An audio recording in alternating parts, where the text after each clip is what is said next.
She forced to marry a cold, older millionaire. What he did on their wedding night left her breathless. "Hi, my beautiful family. It's your Mr. Peter. Before anything else, let me speak a gentle prayer over you. As if I'm holding your hand through the screen, may today bring you softness where you've been hardened by life. May love show up in quiet ways, in a smile, a breeze, a memory. May your heart be lifted without reason, and may your soul breathe easier than it did yesterday. I pray your home is filled with warmth, your mind with peace, and your days with the kind of joy that doesn't shout, but quietly stays. You are loved more than you know, and never walking this life alone. Now, my sweet family, this story is close to my heart. Though I'm not the voice you'll hear today, every word came from me, written with the same love I've always poured into your lives. James, my brother, is here to bring it to life while I rest. But before we begin, can I ask you something gently? Are my introductions too long for you? I only speak like this because I love you deeply, and I want every video to feel like home, like someone truly sees you. To my beautiful first-time visitors, welcome to the family. Please stay till the end. Give James a full chance. Let the story settle in your heart. And if it doesn't feel right, you can always tell me. Your voice matters. And now, with all the love in my heart, please say a little prayer for me. No need for fancy words. Just lift my name with kindness. That's all I ask. And please, family, stay for the full story. Not because I need the view, but because this was written with you in mind, every second, every breath. Like the video, leave a warm comment. Let me feel you here, close and loving. You are not just my audience, you're my heart. Now take a deep breath, let love lead you into this moment, and let James begin the story. A story made with tenderness and written just for you. The sleek Aston Martin sliced through Chicago's downtown streets like a silver bullet, its engine purring with the confidence of its owner. Bernard Ellison gripped the steering wheel with the same intensity he brought to every board meeting, every merger, every decision that had built his billion-dollar empire. At 37, he was Chicago's youngest tech billionaire, feared in boardrooms and respected by competitors who secretly wished they could decode the ice-cold determination behind his steel-blue eyes. Tonight was no different. The Hartwell Industries acquisition had to close before midnight, or 6 months of negotiations would collapse. His lawyers waited at the downtown office, contracts spread across mahogany tables like battle plans. Bernard had built Ellison Medical Technologies from nothing after Victoria's death, channeling his grief into revolutionary medical devices that saved lives, the lives he couldn't save when it mattered most. The first snowflakes began falling as he turned onto Lakeshore Drive, but Bernard barely noticed. His mind was already in the conference room, calculating numbers, anticipating objections, preparing to demolish any obstacle between him and victory. He'd learned to compartmentalize everything, emotion, pain, hope, into neat boxes that never interfered with business. His phone buzzed with another urgent text from Richard Stone, his business partner. "Board getting restless. Need you here now." Bernard's jaw tightened. Richard had been pushing harder lately, questioning Bernard's decisions, suggesting he was taking unnecessary risks. Tonight would prove who really controlled this company. The blizzard hit without warning. One moment Bernard was cruising at 60, the next his world exploded into white chaos. The Aston Martin hydroplaned on black ice, spinning sideways across 3 lanes before slamming into the concrete barrier with a sickening crunch of metal and glass. The airbag deployed with explosive force, and then everything went black.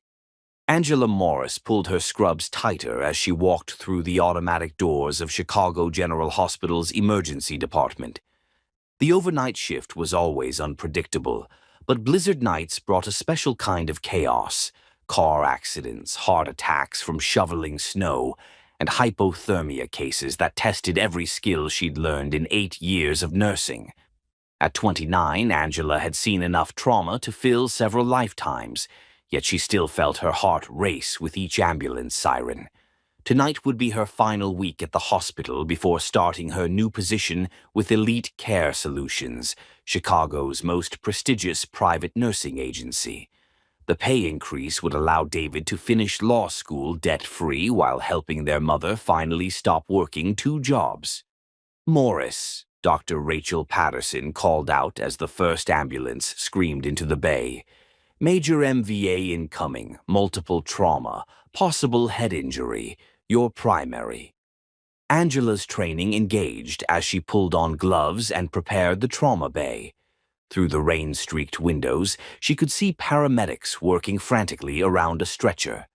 The patient was male, unconscious, expensive suit, torn and bloodied. Even injured, he possessed an unmistakable presence. Bernard Ellison, 37, driver in single-vehicle collision, the paramedic reported as they wheeled him in. Possible TBI, multiple rib fractures, compound fracture left tibia, vitals fluctuating, lost consciousness at scene. Angela's breath caught. Even in Chicago's medical community, everyone knew that name. Bernard Ellison, the ruthless billionaire who'd revolutionized medical technology after his fiancée's death in a malpractice case. She'd read about him in medical journals. His company's innovations had saved thousands of lives.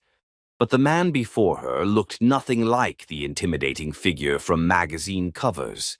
Blood matted his dark hair, his usually perfect features were pale and vulnerable, and his breathing was shallow and labored. In this moment, he wasn't a billionaire or a corporate titan. He was just another human being fighting for his life. "Talk to me, Angela," Dr. Patterson demanded as they transferred Bernard to the trauma table. BP dropping, pulse thready, pupils responsive but sluggish. Definite head trauma, possible internal bleeding. Angela's hands moved with practiced efficiency, establishing IV access while monitoring vital signs. "Sir, can you hear me? You're in the hospital. You're safe." For a moment, nothing. Then Bernard's eyes fluttered open, the most intense blue-gray she'd ever seen, unfocused but somehow still penetrating. His lips moved soundlessly. "Don't try to talk," Angela said softly, leaning closer. "You've been in an accident, but we're taking care of you." His eyes found hers and held, and for a brief instant she saw something that surprised her. Fear. Raw, human fear that had nothing to do with corporate power or billion-dollar deals. His hand moved slightly, and without thinking, Angela covered it with hers. "I'm Angela," she whispered. "I'm not going anywhere." The trauma bay exploded into controlled chaos as Dr. Patterson barked orders. X-rays, CT scans, blood work, the full diagnostic arsenal to determine the extent of Bernard's injuries. Angela coordinated it all while maintaining constant contact with her patient, talking him through each procedure even though he drifted in and out of consciousness. 3 hours later, the initial crisis had passed. Bernard's injuries were severe but not life-threatening. Significant concussion, 3 broken ribs, compound leg fracture, and extensive bruising. He'd need surgery on his leg and months of intensive rehabilitation. "He's stable," Dr. Patterson announced, pulling off her gloves.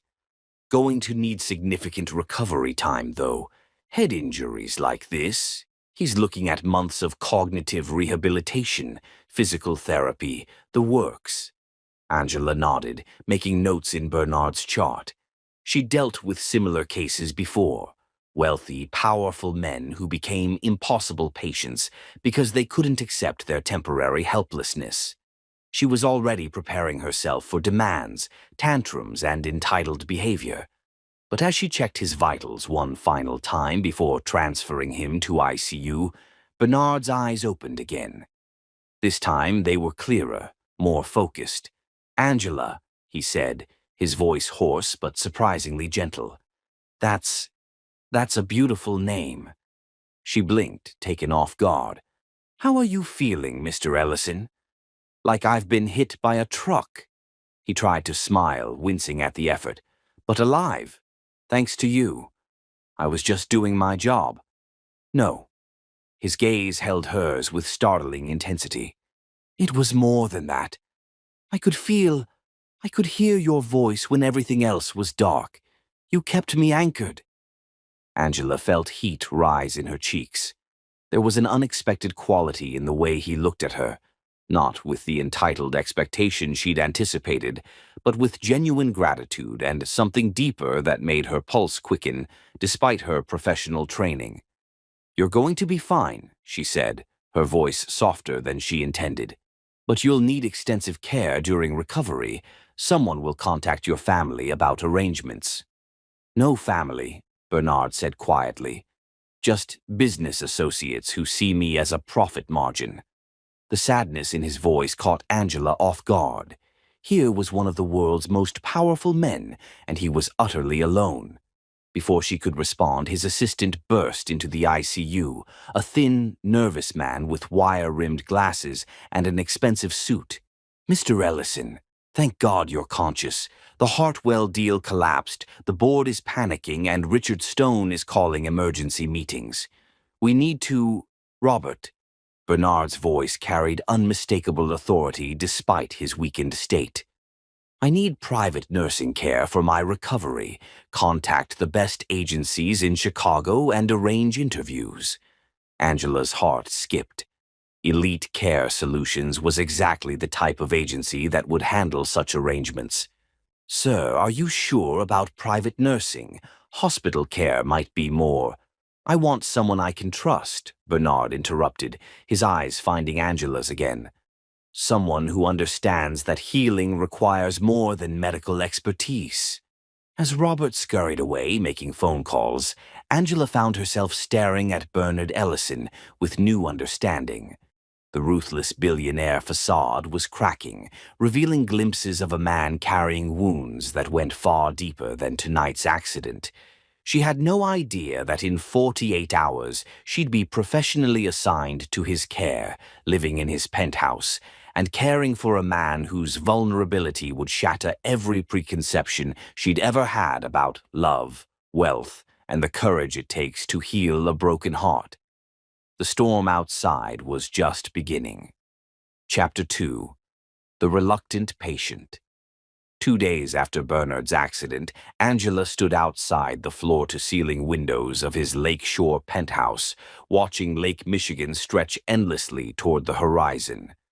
The space was breathtaking, minimalist luxury with clean lines, expensive art, and not a single personal touch that revealed anything about the man who lived here. It felt more like a high-end hotel than a home.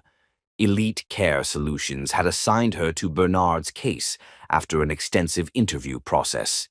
The agency's director had been clear. This was their most high-profile client, requiring discretion, professionalism, and tolerance for difficult behavior. Angela's hospital experience with trauma patients made her the ideal candidate. This is unacceptable. Bernard's voice carried from the master bedroom, sharp with frustration despite his weakened condition. I don't care what the doctors said. I need those quarterly reports today. Angela checked her watch. She'd been Bernard's private nurse for exactly 18 hours, and he'd already fired 2 physical therapists, dismissed a meal delivery service, and reduced his assistant Robert to near tears. The agency had warned her that corporate executives could be challenging patients, but Bernard Ellison was operating on an entirely different level of stubborn. She entered his bedroom carrying a lunch tray, taking in the chaos surrounding his king-sized bed. Laptops, legal documents, and financial reports covered every surface. Bernard sat propped against silk pillows, his left leg elevated in a cast, his face pale but his eyes blazing with determination as he barked orders into his phone. Richard, I don't care if the projections show a minor dip. The Hartwell acquisition still makes strategic sense, and I want it back on the table by... He noticed Angela and held up one finger, as if she were another employee waiting for orders. Angela set down the tray and calmly walked over to his bedside table, where 3 different phones were charging. Without a word, she unplugged all of them. "I'll call you back," Bernard said into his phone, his expression darkening as he watched her. "What the hell do you think you're doing?" "My job," Angela replied evenly, gathering the scattered documents, "which is ensuring your recovery, not enabling your self-destruction. Those reports are crucial to—" "Your blood pressure spiking to dangerous levels," Angela interrupted, checking the monitor beside his bed. 160/95. Your body is trying to heal from significant trauma, and you're flooding it with stress hormones. Bernard's jaw tightened. "I don't have the luxury of lying around feeling sorry for myself. My company needs—" "Your company needs you alive and functional, not driving yourself into a stroke." Angela moved to the windows, pulling the blackout curtains partially closed. "You have a severe concussion, Mr. Ellison. Overstimulation and stress can cause permanent cognitive damage." "Don't patronize me," Bernard snapped. "I built a billion-dollar empire. I think I can manage my own recovery." Angela turned to face him, her brown eyes steady and unflinching. "How? By working 18-hour days from a hospital bed? By ignoring medical advice? By treating everyone around you like they're obstacles to your productivity?" The silence that followed was electric. Bernard wasn't used to being challenged, especially not by employees. But Angela's quiet confidence, the way she held her ground without backing down, intrigued him despite his frustration. "You don't understand," he said finally, his voice quieter but no less intense. "Richard Stone has been my business partner for 5 years. He's brilliant, ambitious, and he's been waiting for an opportunity like this. Every minute I'm not working, he's positioning himself to take control of my company." "So you'd rather work yourself to death than appear human?" The question hit like a physical blow. Bernard stared at her, this beautiful, fierce woman who'd just stripped away his defenses with surgical precision. In the subdued lighting, her skin seemed to glow, and he found himself noticing details that had nothing to do with business. The way her full lips pressed together when she was determined, how her scrubs couldn't hide the curves beneath, the compassion in her eyes even when she was being tough. "It's not that simple," he said, suddenly feeling exhausted. "Isn't it?"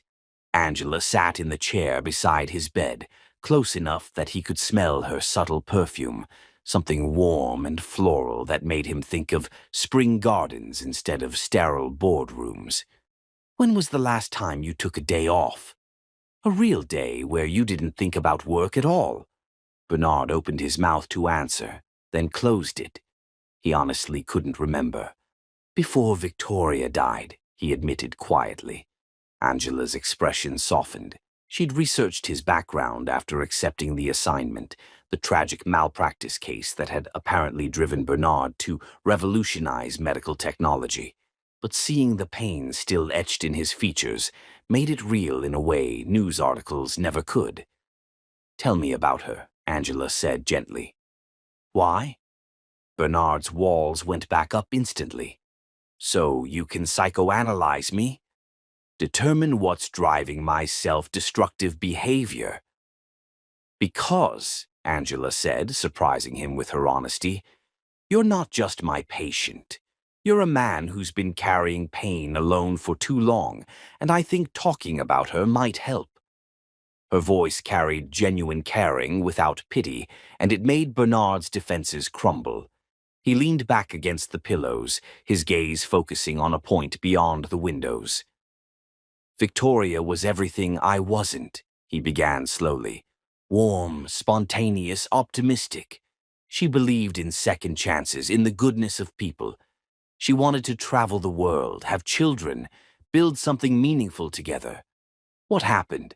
Routine surgery, gallbladder removal, completely standard procedure. But the surgeon was intoxicated." Bernard's voice turned bitter. Victoria hemorrhaged on the table. By the time they realized what was happening, it was too late. Angela's hand moved instinctively toward his, then stopped. "I'm so sorry." The surgeon lost his license, faced criminal charges, but Victoria was still gone. Bernard's eyes found Angela's, and she saw the depth of his pain. I threw myself into work because it was the only thing that made sense anymore. Building medical devices that could prevent what happened to her, that gave me purpose. And now I don't know how to exist any other way. His admission was barely above a whisper. If I stop moving, stop building, stop fighting, what's left? Angela leaned forward, her voice soft but firm. Life, Bernard. Actual life, not just survival. The way she said his name, not Mr. Ellison, not Sir, just Bernard, sent an unexpected jolt through him. When was the last time someone had spoken to him like a person instead of a title? I lost my father when I was 16, Angela continued. Construction accident. One day he was teaching me to change a tire, the next he was gone. My mother worked 3 jobs to keep us afloat, and I took care of my brother David while finishing high school. I'm sorry, Bernard said, meaning it. I thought I had to be strong for everyone, had to fix everything, had to never show weakness. Sound familiar? Angela's small smile held understanding. It took me years to realize that moving forward doesn't mean forgetting. It means honoring what we've lost by choosing to live fully. Bernard stared at her, this remarkable woman who'd somehow seen through all his defenses to the broken man underneath. The late afternoon light filtered through the curtains, creating a golden halo around her dark hair, and he felt something he hadn't experienced in 4 years, genuine desire. Not just physical, though the attraction was undeniable, but emotional hunger for connection with someone who understood. You're not what I expected, he said softly.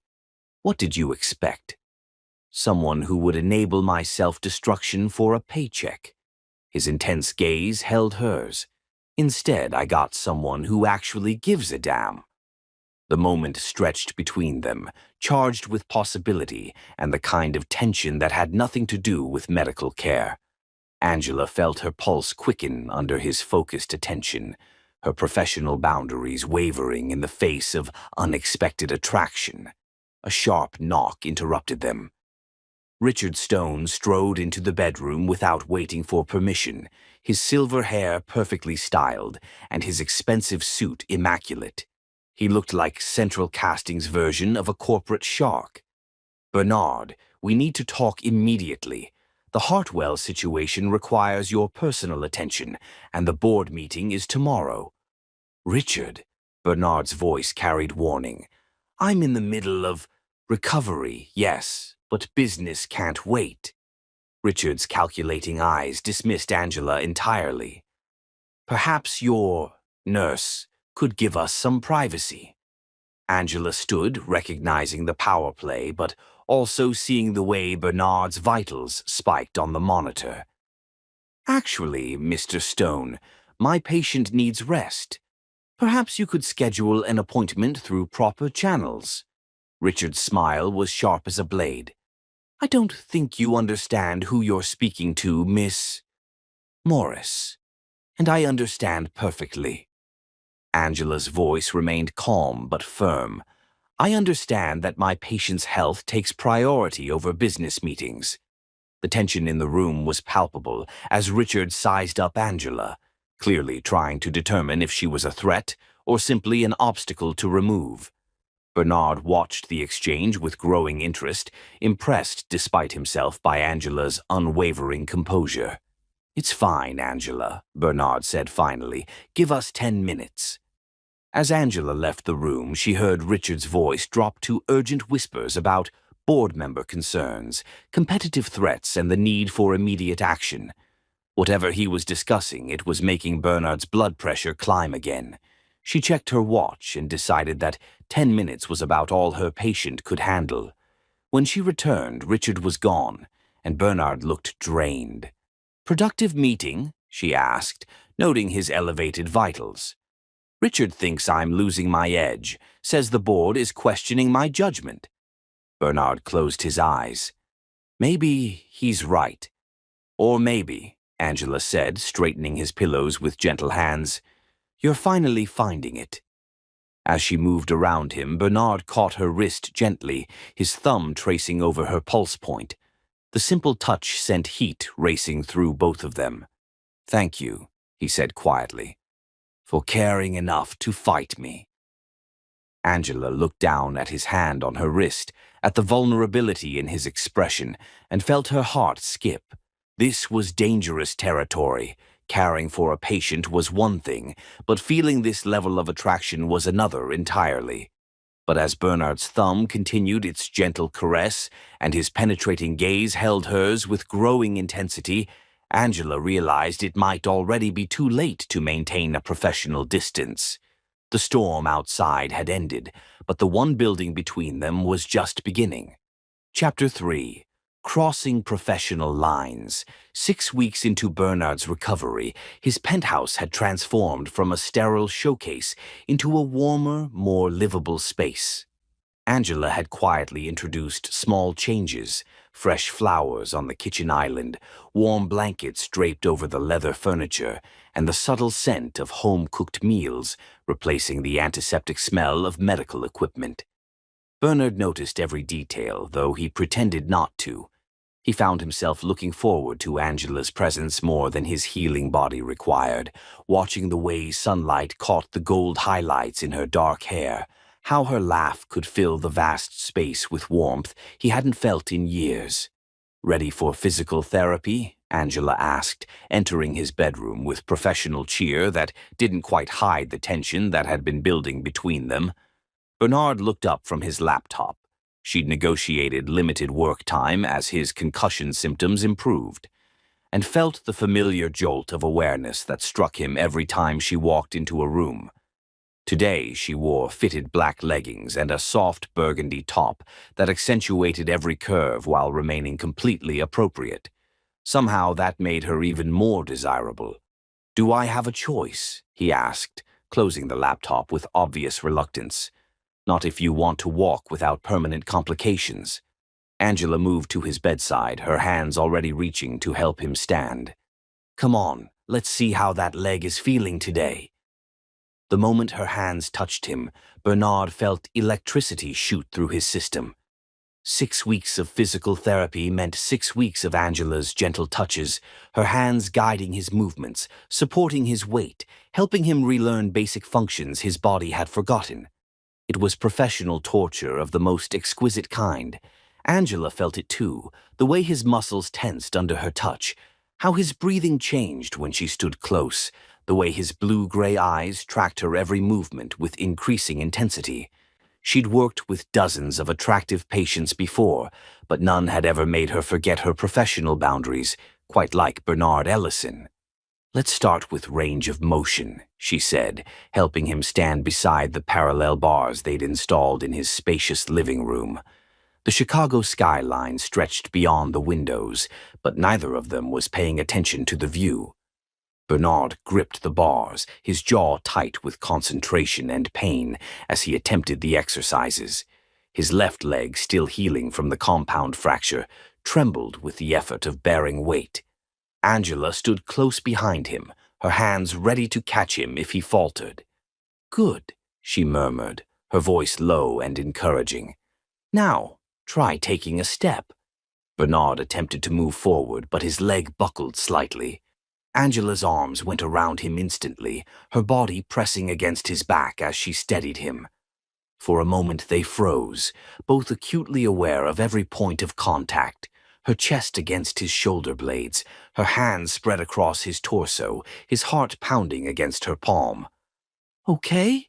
Angela breathed, not moving away despite every professional instinct screaming at her to maintain distance.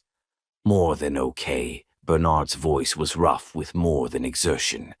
She helped him back to sitting position but stayed close, ostensibly checking his vitals. Her fingers found his pulse at his wrist, and Bernard watched her face as she concentrated, memorizing the way her lower lip caught between her teeth when she focused. Heart rate elevated, she observed quietly. Wonder why? Bernard replied, his gaze never leaving her face.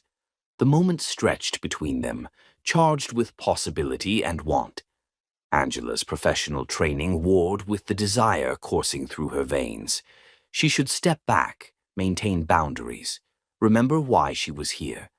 Instead, she found herself leaning closer. "Bernard," she began, not sure if she was warning him or herself. "I know," he said softly. "I know this complicates everything, but I can't stop thinking about you, Angela. About this." His hand came up to cup her cheek, thumb tracing the line of her cheekbone with reverent gentleness. Angela's eyes fluttered closed at the touch, her resolve crumbling like sand. "We can't," she whispered, even as she leaned into his touch. "You're my patient. I could lose my license, my career." "Then tell me to stop," Bernard said, his thumb moving to trace her lower lip. "Tell me you don't feel this too, and I'll never touch you again." Angela opened her eyes, meeting his intense stare. The smart thing, the professional thing, would be to lie, to step back and rebuild the walls between them. But looking into Bernard's eyes, seeing the vulnerability beneath the desire, the way he was offering her his heart along with his want, she couldn't bring herself to do it. Before she could respond, the elevator chimed, announcing a visitor. Angela sprang back from Bernard like she'd been burned, her cheeks flushing as she smoothed down her top. "That's probably David," she said, grateful for the interruption despite the frustrated desire still humming through her body. "I mentioned he might stop by today." Bernard nodded, though his expression remained dark with want. "I'd like to meet him." David Morris was 25 years old and shared his sister's warm brown eyes and stubborn determination. Where Angela was curved and feminine, David was tall and lean, his expensive suit marking him as someone who understood the world Bernard inhabited. "Mr. Ellison," David said formally, extending his hand as Angela made introductions. "I've read about your work in medical technology, impressive innovations." "Thank you." Bernard shook his hand, noting the firm grip and direct eye contact. "Angela tells me you're in law school." "Harvard Law, actually. 3rd year." David's voice carried pride but also caution as he studied the man his sister was caring for. "Specializing in corporate law." "Harvard. Excellent choice." Bernard settled back in his chair, curious about this young man who clearly meant everything to Angela. "What draws you to corporate law?" "Control," David answered honestly. "Growing up, we never had it. Landlords, bill collectors, employers, everyone else made decisions that affected our lives. I decided early that I wanted to be the one with the power to protect my family." Bernard respected the honesty. "And what do you think of your sister working for me?" David's gaze sharpened. "I think my sister is the best nurse in Chicago, and you're fortunate to have her care. I also think you're a man used to getting what you want, and I hope you understand that Angela isn't for sale." The protective edge in David's voice might have offended another wealthy man, but Bernard found himself approving. "Your sister is remarkable," he said simply. "And you're right. She deserves someone who values her for more than what she can do for him."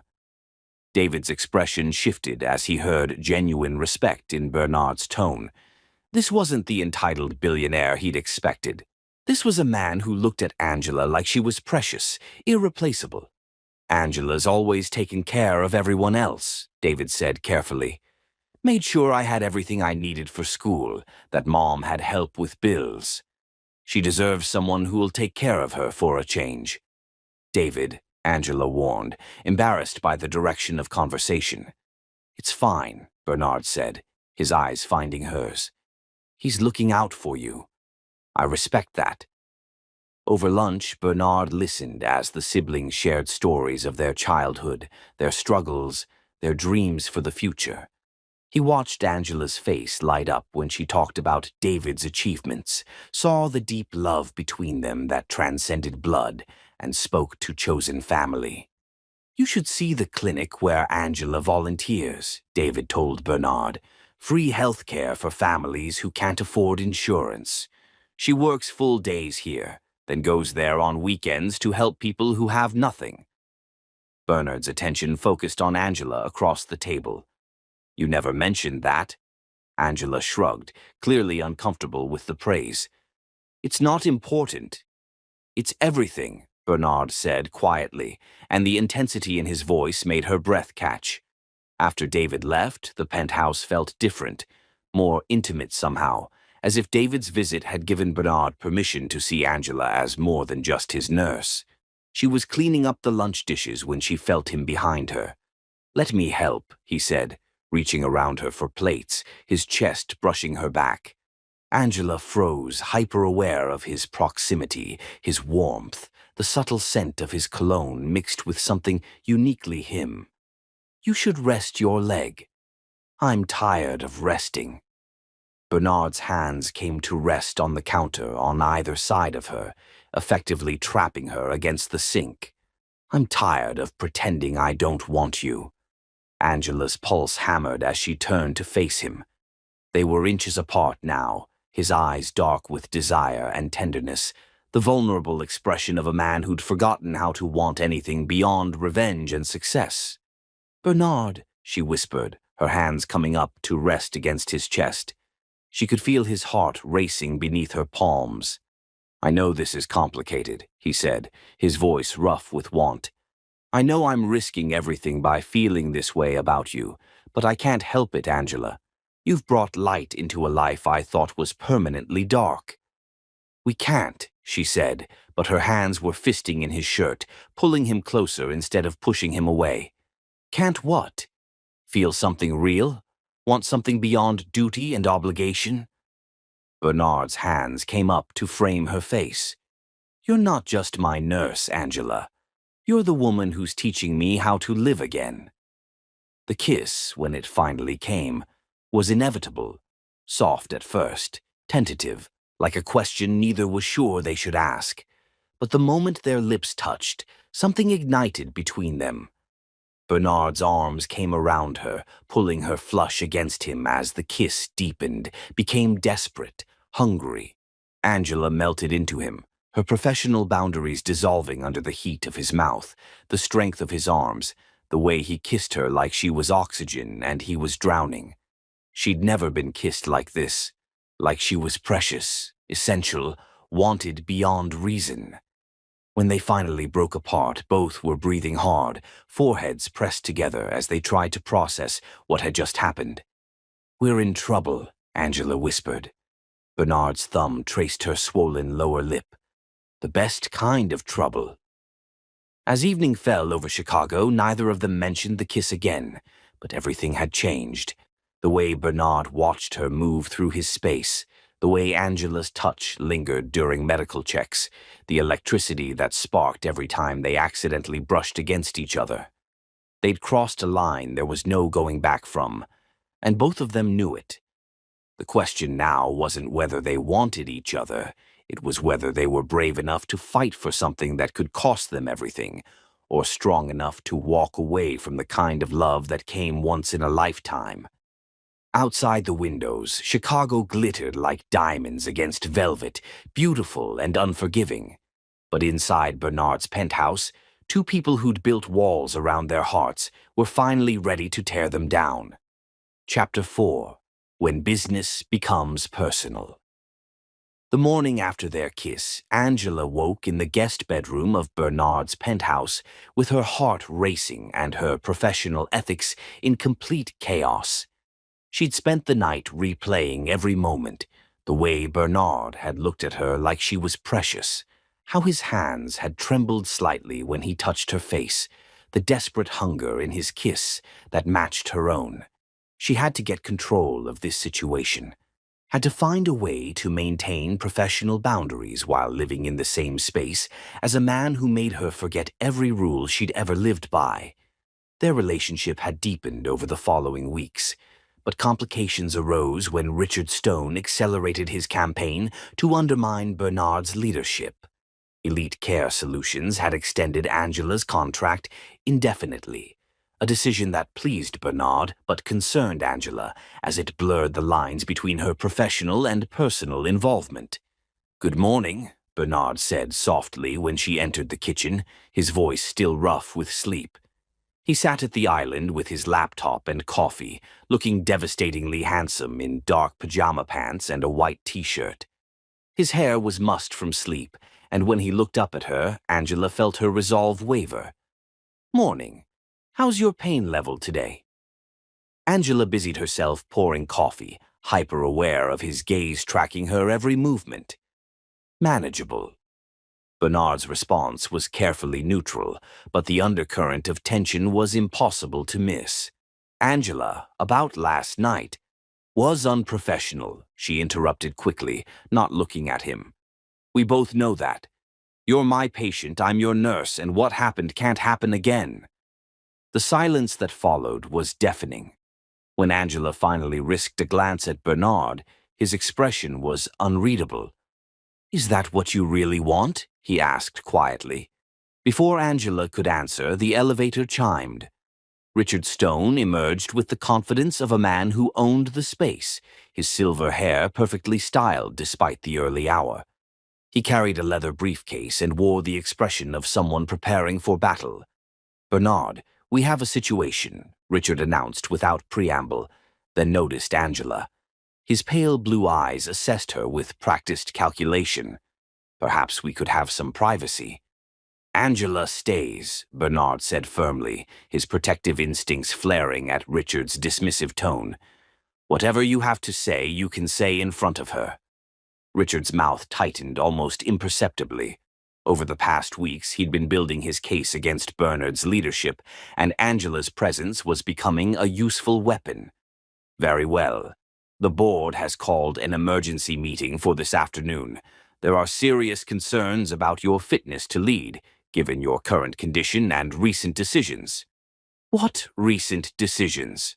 Bernard's voice carried warning. "Your insistence on pursuing the Hartwell acquisition despite changed market conditions. Your refusal to consider the Medicorp merger that could increase profits by 40%. Your general unavailability during a critical growth period." Richard's gaze flicked meaningfully toward Angela. "Some board members question whether your judgment has been compromised by personal circumstances." Angela felt heat rise in her cheeks.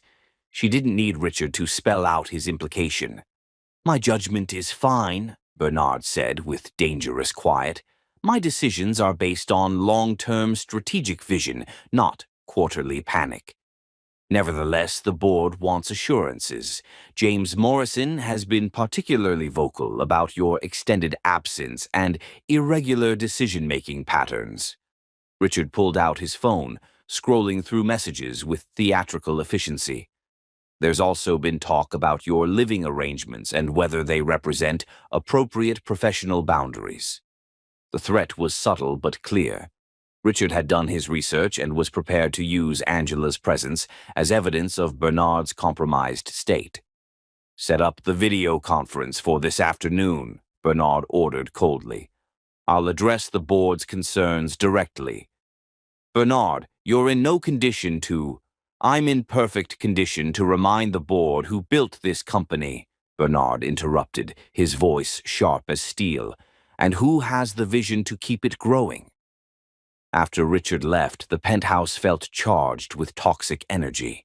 Angela watched Bernard pace as much as his healing leg would allow, his face dark with fury and something deeper, betrayal. "He's been planning this for months," Bernard said finally, "using my recovery as an excuse to position himself for a takeover, and now he's using you as ammunition."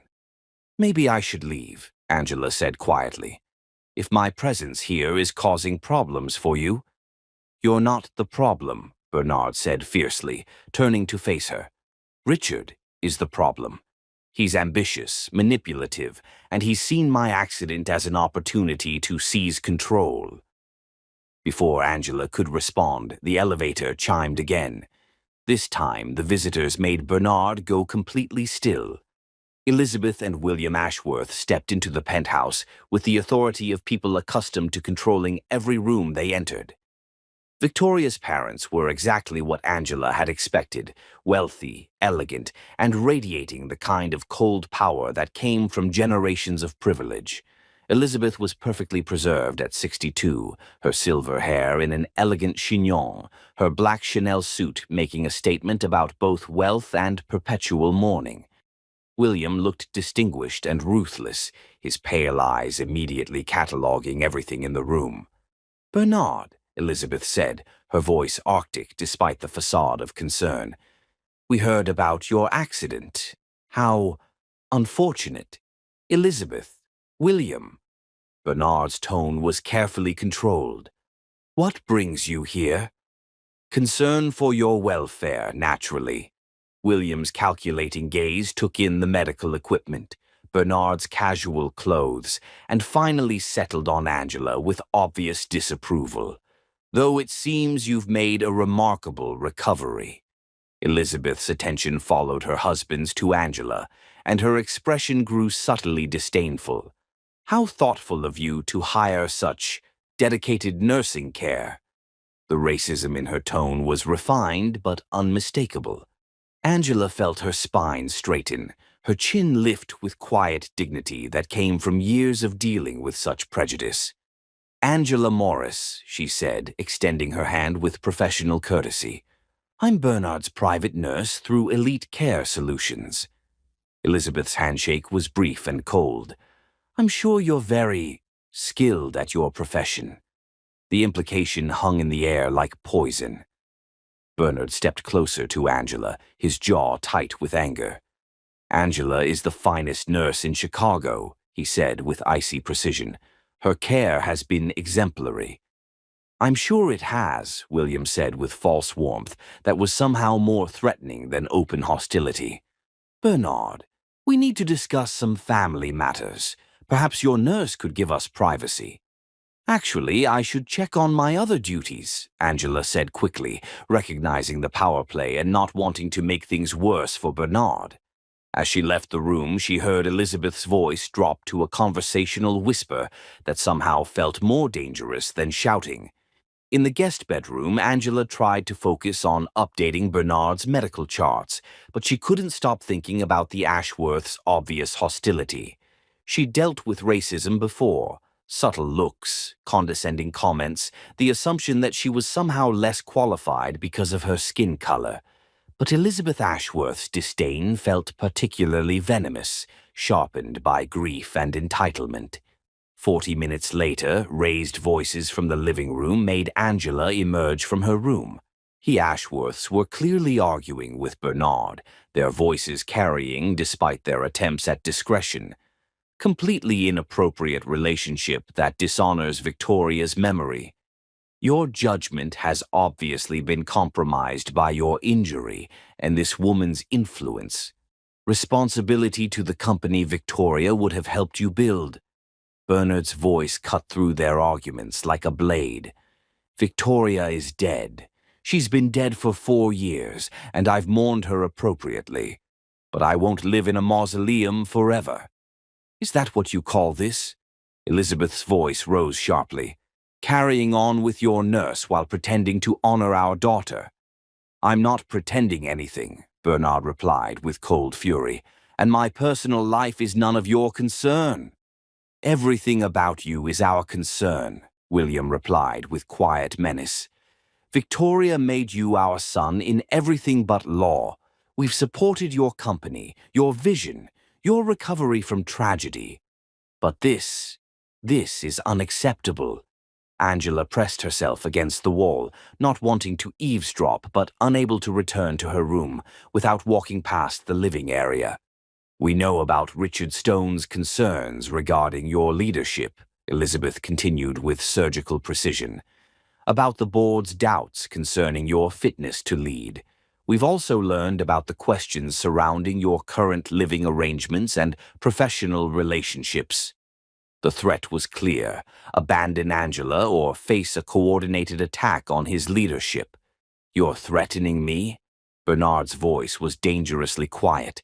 "We're protecting our daughter's legacy," William said with cold authority.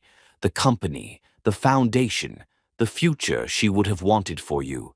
This inappropriate relationship jeopardizes all of it." Angela had heard enough. She couldn't stay hidden while people discussed her like she was a problem to be solved. Taking a deep breath, she walked into the living room with professional dignity intact. "Excuse me," she said politely, her mask firmly in place. "I need to check Mr. Ellison's vitals." The Ashworths turned to look at her with barely concealed hostility. Elizabeth's eyes swept over Angela with obvious disdain. "How convenient," Elizabeth said with icy precision. "Bernard, I think you should know that we've made some inquiries about Ms. Morris's background and professional history." Angela felt the blood drain from her face. "I beg your pardon?" "It's quite illuminating." William stepped forward, his pale eyes fixed on Angela with predatory focus. "A nurse from a working-class background, significant student loans, family financial pressures. One might wonder about the motivations for accepting such an extended private assignment." The accusation was clear without being stated directly. Angela felt humiliated, furious, and heartbroken all at once. "Are you questioning my professional integrity?" Angela asked with quiet dignity. "We're questioning everyone's motivations," Elizabeth replied smoothly, "including yours and Bernard's judgment in this situation." She turned back to Bernard with renewed authority. "We're prepared to make you an offer, Bernard. End this inappropriate relationship, refocus on your recovery and the company, and we'll support you against Richard Stone's challenges. Continue down this path, and you'll face opposition from every direction." The ultimatum hung in the air like a death sentence. Angela watched Bernard's face cycle through anger, pain, and something that looked dangerously like consideration. "I need to think about this," Bernard said finally, his voice carefully neutral. Angela felt her heart shatter. After everything they'd shared, everything they'd felt, he was actually considering their demands. "Of course," William said with satisfaction. "We'll give you 24 hours to make the right decision." After the Ashworths left, the penthouse felt like a tomb. Angela stood in the kitchen, her hands shaking as she processed what had just happened. "Angela," Bernard said quietly, approaching her carefully. "Don't," she said, not turning around. "Just don't." "They're threatening everything I've built," Bernard said, his voice thick with conflict. "The company, the foundation, the medical research that could save thousands of lives." "I understand," Angela replied, her voice steady despite the tears threatening to fall. "I understand that I'm not worth sacrificing your empire for." "That's not what I said. It's what you implied." Angela finally turned to face him, seeing the tortured expression on his face. "And maybe they're right. Maybe I'm just a nurse who got in over her head." "You're the woman I love," Bernard said desperately. "Am I?" Angela asked with quiet dignity. "Because the man I love wouldn't need 24 hours to choose between me and the approval of people who've never shown him genuine affection." She walked past him toward her room, her heart breaking with every step. "Where are you going?" Bernard called after her. "To pack," Angela replied without looking back. "I think it's time for me to complete my assignment and move on." As Angela closed her bedroom door, she heard Bernard sink onto the sofa with a sound of anguish that nearly broke her resolve. But she couldn't stay in a relationship where she was constantly fighting for her place, constantly proving her worth, constantly being seen as an obstacle to overcome rather than a partner to cherish.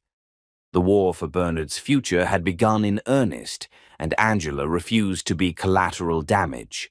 Chapter 5. Fighting the Past. Angela spent the night in her room, systematically packing her belongings while trying to ignore the sound of Bernard pacing the living room. She'd called Elite Care Solutions to request a new assignment, but the director insisted she complete her current contract. Bernard had apparently paid for another month of care, non-refundable. Professional obligation trapped her in a situation her heart couldn't endure.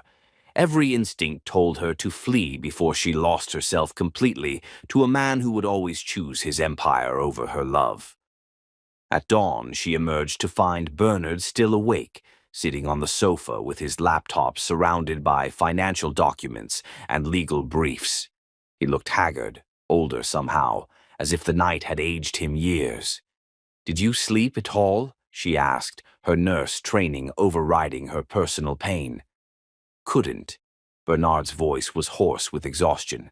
"I've been thinking about what the Ashworths said, about the board meeting today, about Richard's plans." Angela moved to the kitchen, needing the routine of making coffee to keep her hands steady. "And what conclusion did you reach?" "That I've been fighting the wrong battle," Bernard said quietly. "I've been trying to prove I'm the same man I was before the accident, when maybe the problem is that I am the same man, obsessed with control, terrified of vulnerability, choosing power over people." Angela paused in her coffee preparation, hearing something new in his voice. "The Ashworths want me to choose between you and everything I've built," Bernard continued. "But what they don't understand is that everything I built was just an elaborate monument to my own pain. It wasn't living, it was existing." He stood carefully, his legs still stiff from the night of pacing, and moved toward her. "I spent 4 years building walls so high that nothing could hurt me again. Then you walked into my life and showed me that those walls weren't protecting me. They were suffocating me." "Bernard, I'm not choosing them," he interrupted firmly. "I'm choosing you. I'm choosing us, whatever the cost." Angela felt her heart skip, but years of protecting herself made her cautious. "What about your company, your foundation, all the lives your work could save?" "Will still matter," Bernard said, reaching for her hands. "But not more than the life I could build with you, not more than the love you've given me." Before Angela could respond, Bernard's phone rang. Robert's name flashed on the screen. "Sir, I've discovered something about Richard Stone that you need to see immediately." Robert's voice was tight with excitement and fear. "Can you meet me at the office and bring your legal team?" An hour later, they sat in Bernard's office conference room while Robert laid out a devastating trail of evidence. Financial records, email communications, and bank statements painted a picture of systematic corporate betrayal. "Richard has been embezzling company funds for 18 months, Robert explained, his voice shaking slightly. "But it's more sophisticated than simple theft. He's been manipulating project budgets, inflating vendor costs, and skimming the difference into offshore accounts." Angela watched Bernard process the information with the cold focus that had made him legendary in business circles. This was the billionaire the world knew, analytical, ruthless, completely in control. "How much?" Bernard asked quietly. "Approximately $8 million, Robert replied. "But the intellectual property theft is potentially worth 10 times that amount. He's been selling our research data to competitors, sabotaging our patent applications, and deliberately undermining projects that would increase company value." Bernard's expression grew darker with each revelation. "Why?" "Best guess?" "He needed money fast to cover gambling debts and bad investments. Then when you had the accident, he saw an opportunity to position himself as the responsible, alternative leadership. The pieces fell into place with sickening clarity. Richard hadn't just been ambitious. He'd been desperate, using Bernard's recovery as cover for increasingly bold theft and sabotage. "There's more," Robert continued hesitantly. "I found communications between Richard and the Ashworths. They've been coordinating their attacks on your leadership. Richard provided them with information about your relationship with Angela, and they've been feeding him intelligence about board member concerns. Angela felt sick. The Ashworth family hadn't just been protecting Victoria's memory, they'd been actively collaborating with a criminal to destroy Bernard's life. "We need to call an emergency board meeting," Bernard said finally. "Today, before Richard can do any more damage." "Sir, are you sure you're ready for that kind of confrontation?" Robert asked. "The stress, your recovery—" "I'm ready," Bernard replied with steel in his voice, "and this time I'm not fighting alone." He turned to Angela, his expression intense but no longer tortured. "Will you stand with me? Not as my nurse, but as the woman I love." Angela looked at this man who'd chosen her over his safe, controlled world, who was prepared to fight for their future regardless of the cost. Always. The emergency board meeting convened at 2 o'clock via secure video conference. 12 board members appeared on screen, their faces reflecting confusion and concern. Richard Stone sat at the conference table with Bernard and Angela, his confident facade beginning to crack as he realized something had changed. "Board members," Bernard began, his voice carrying absolute authority. "Thank you for joining this emergency session. We're here to address serious criminal activity that threatens the foundation of this company."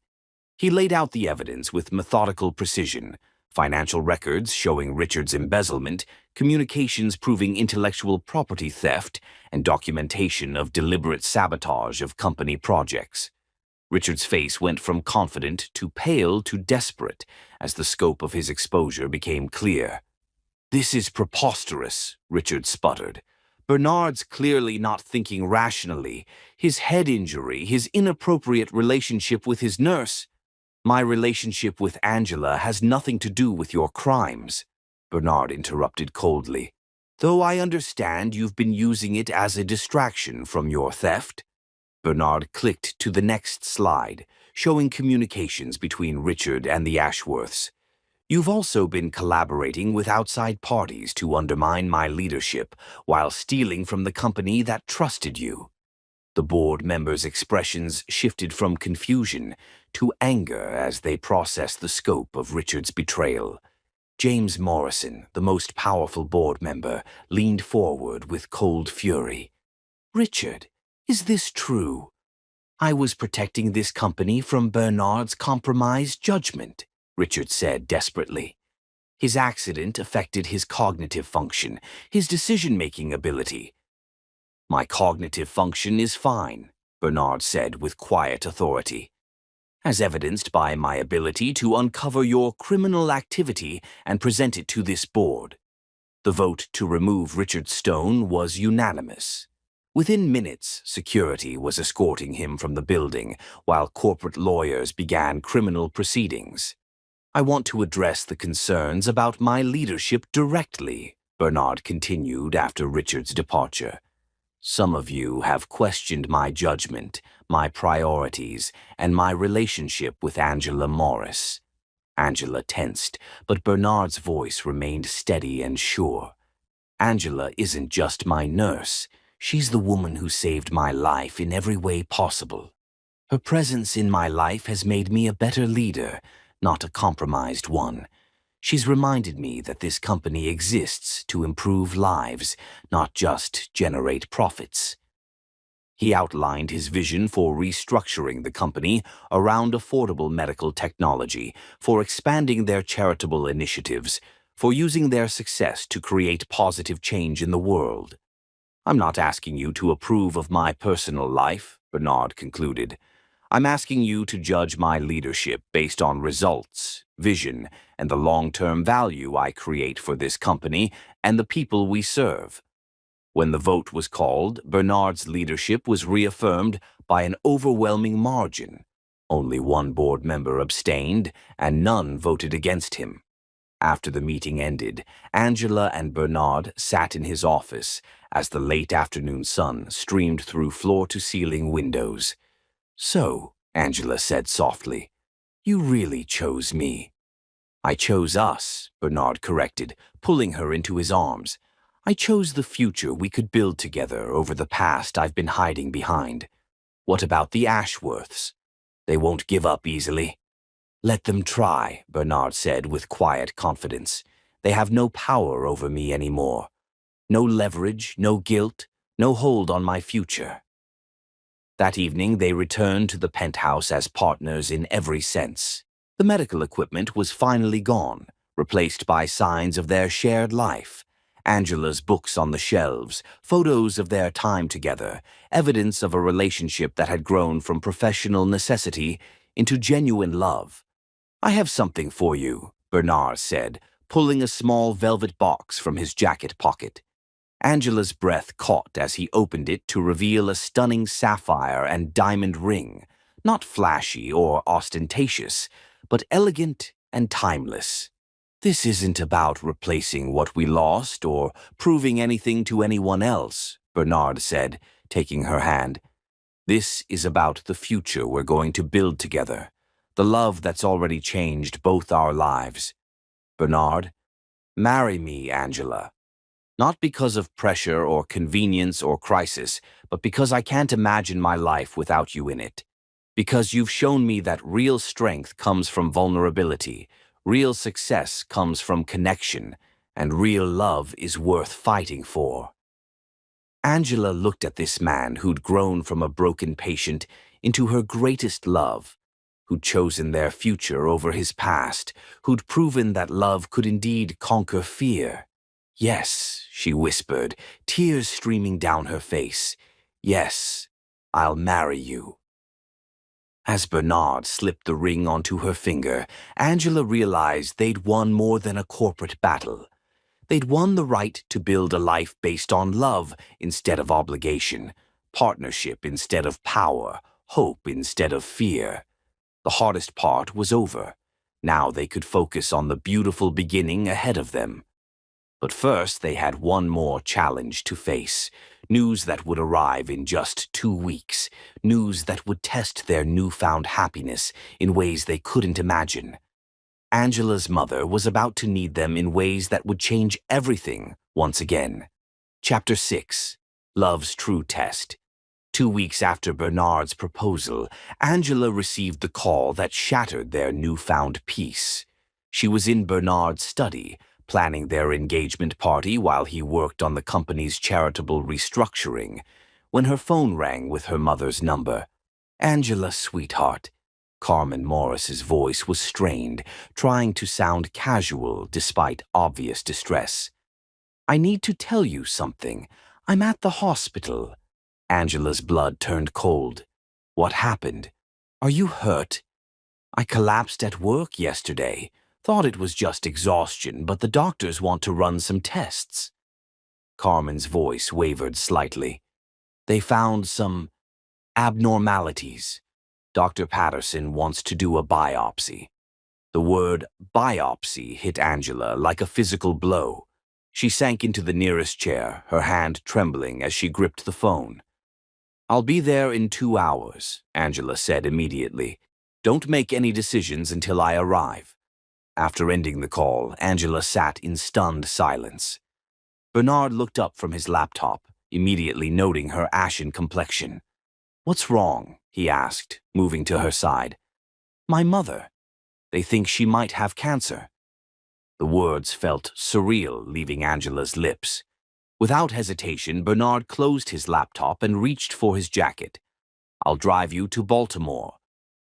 During the 3-hour drive to Johns Hopkins Hospital, Angela stared out the window while Bernard handled logistics, calling his pilot to put the jet on standby, contacting the best oncologists in the country, preparing for whatever they might face. "You don't have to do this," Angela said quietly. "It's not your responsibility." "Your family is my family now," Bernard replied simply. "We face this together." At the hospital, they found Carmen in a private room that Bernard had quietly arranged, looking smaller than her 55 years but maintaining the dignity that had carried her family through years of hardship. "You must be Bernard," Carmen said warmly, despite her circumstances. "Thank you for bringing my daughter here so quickly." Mrs. Morris, Bernard said gently, taking her hand, I'm sorry we're meeting under these circumstances. Dr. Patricia Chen, Carmen's oncologist, arrived with test results that confirmed their worst fears. Aggressive pancreatic cancer, stage 3, with spread to nearby lymph nodes. With traditional treatment, chemotherapy, and radiation, we're looking at extending quality of life rather than cure, Dr. Chen explained gently. The prognosis is 12 to 18 months. Angela felt the world tilt beneath her feet. 12 to 18 months wasn't enough time. They just found happiness, just gotten engaged, just started planning a future together. Are there other options? Bernard asked immediately. There's an experimental treatment program here at Hopkins, Dr. Chen replied. A combination of targeted immunotherapy and precision radiation that's shown promising results in early trials.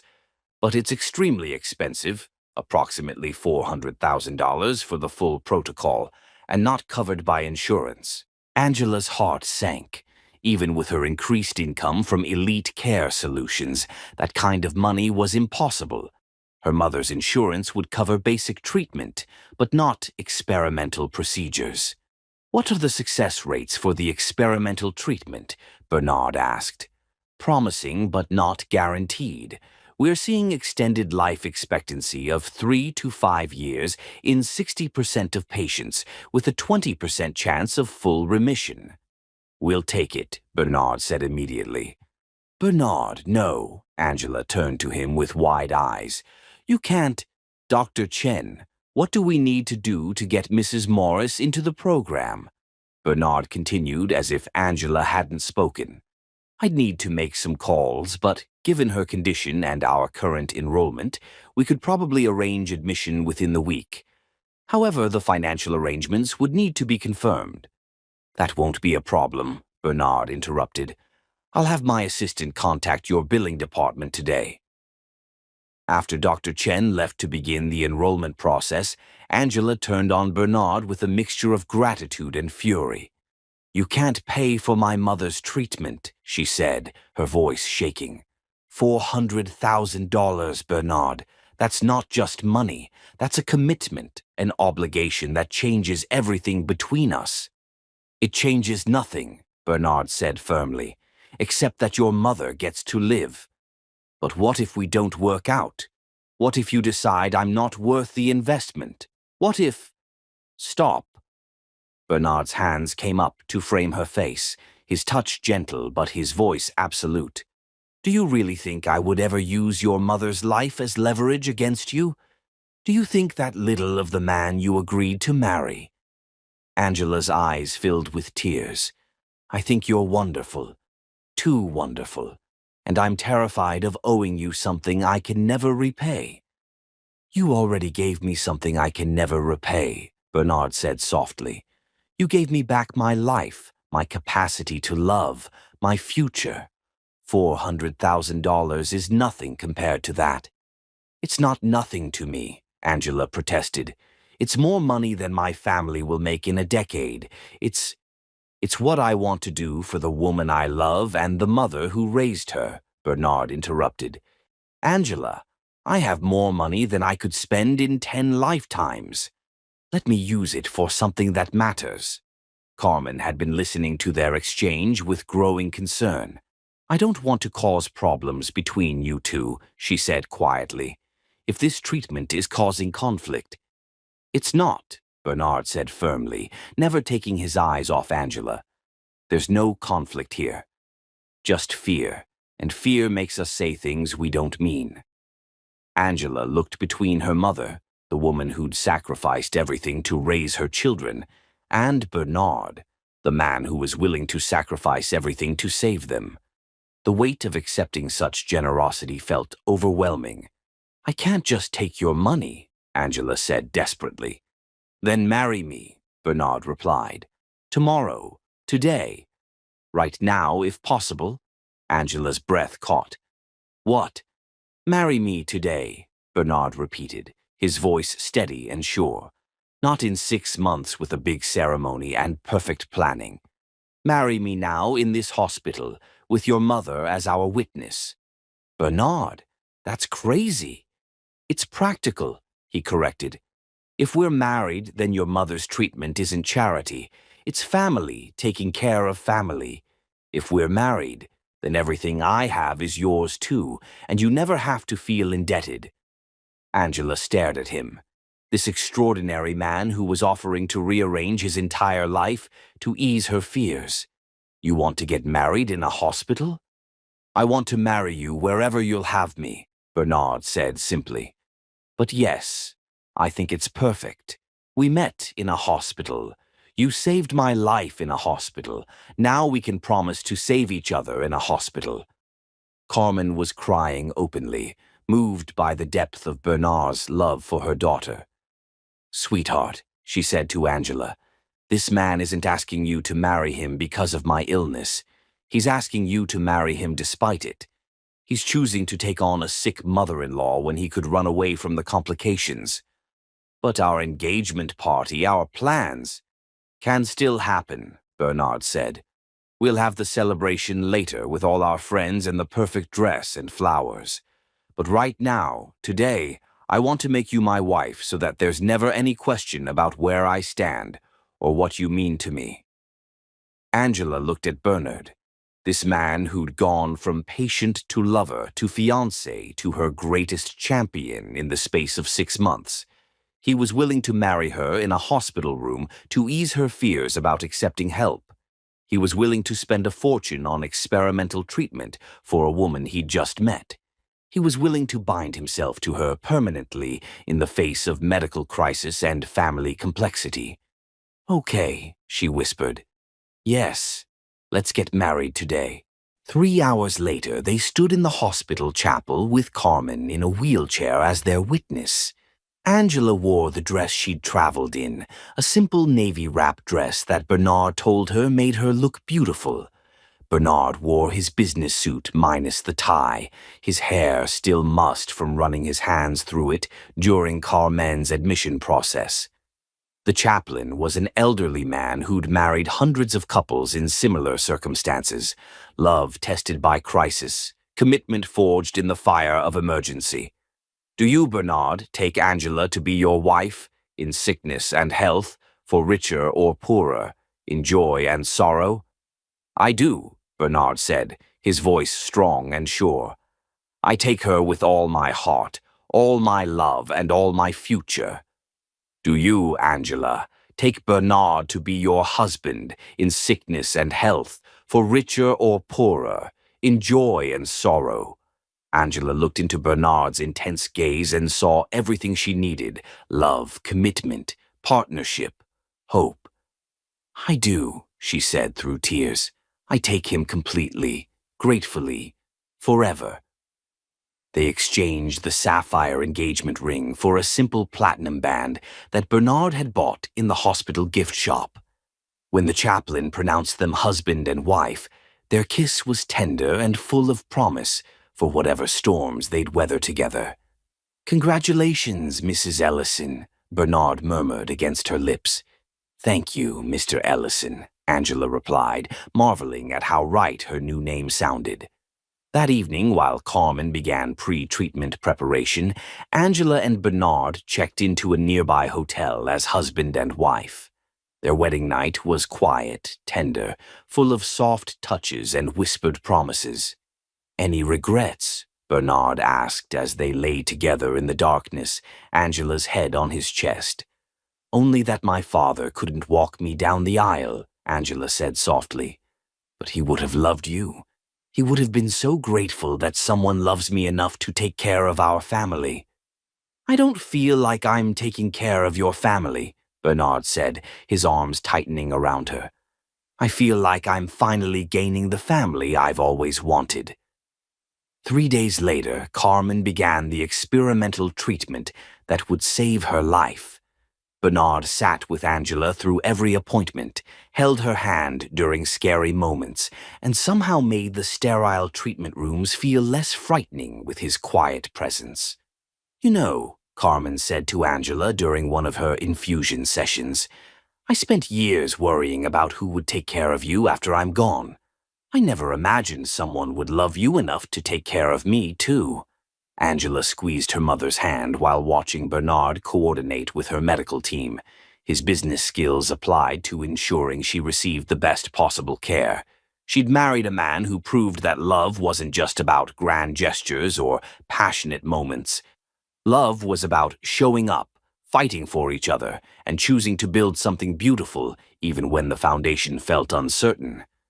They were married now, committed to facing whatever came next as partners. Angela no longer felt like she was accepting charity. She felt like she was part of a team that would do anything to protect the people they loved. The treatment would work, though they wouldn't know that for weeks. What mattered now was that they'd proven their love could survive the test of crisis, that their commitment was strong enough to weather any storm. As newlyweds facing their first major challenge together, they'd passed with flying colors. Chapter 7, Redemption and Revelation. 6 weeks after their hospital wedding, Carmen Morris was responding remarkably well to the experimental treatment.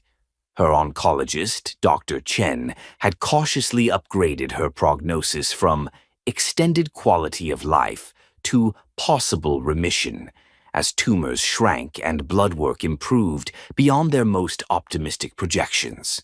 Angela and Bernard had settled into married life with surprising ease, splitting time between Chicago and Baltimore while managing both his company's charitable restructuring and her mother's care.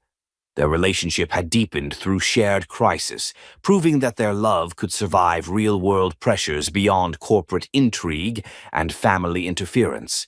But their peace was shattered when William Ashworth filed a lawsuit that threatened everything they'd built together.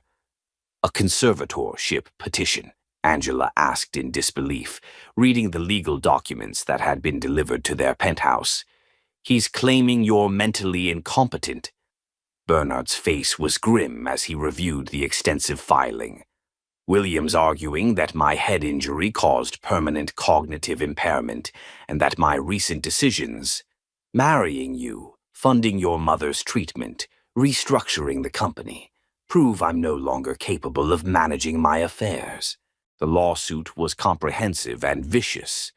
William Ashworth had assembled an expensive legal team to argue that Bernard's personality changes since the accident, his relationship with Angela, his shift toward charitable work, his reduced focus on profit maximization, demonstrated he was no longer mentally competent to control his fortune. "They want him declared your conservator," Angela said, her voice tight with fury. "He'd have complete control over your money, your business decisions, even your personal life, including the authority to annul our marriage," Bernard added darkly. "William's arguing that I lacked the mental capacity to consent to marriage." Angela felt sick. After everything they'd survived, after proving their love through crisis and commitment, William Ashworth was trying to destroy their relationship through legal manipulation. "Can he actually do this?" she asked. "With the right judge and enough medical testimony about brain injury effects? Possibly," Bernard admitted. "Brain injury cases are complex, and personality changes can be interpreted as cognitive impairment if you have skilled lawyers making the argument." The next few weeks became a nightmare of legal preparation and psychological evaluation. William's lawyers demanded extensive neurological testing, psychiatric assessments, and cognitive evaluations designed to find any evidence of mental impairment. "This is humiliating," Angela said, after watching Bernard endure his third psychological evaluation in 2 weeks. The testing treated him like a specimen rather than a brilliant man who'd built an empire. "It's strategic," Bernard replied wearily. "They're hoping the process itself will make me appear unstable. Death by 1,000 cuts." The media attention was brutal. Headlines questioned whether the billionaire's breakdown proved he was mentally unfit, and whether his marriage to his former nurse was evidence of compromised judgment. Paparazzi followed Angela to her mother's treatments, turning every hospital visit into a public spectacle. "Maybe I should disappear for a while," Angela suggested, after a particularly vicious article described her as a gold-digging opportunist who exploited a brain-injured patient. If our marriage is being used as evidence against you, you're not going anywhere, Bernard said fiercely. If anything, you're the proof that my judgment has never been better. You've made me happier, more focused, more successful than I've ever been. The breakthrough in their legal defense came from an unexpected source. David, now working as a junior associate at a prestigious law firm, spent his evenings researching William Ashworth's legal and financial history. "I found something," David announced, arriving at the penthouse late one night with a stack of documents. "William Ashworth has done this before, multiple times." "What do you mean?" Bernard asked, looking up from his own legal preparations. In 1998, he petitioned to have his own father declared incompetent after the old man donated significant family wealth to environmental causes, David explained.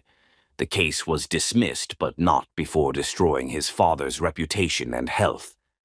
The man died 6 months later, reportedly from stress-related complications. Angela felt cold understanding wash over her.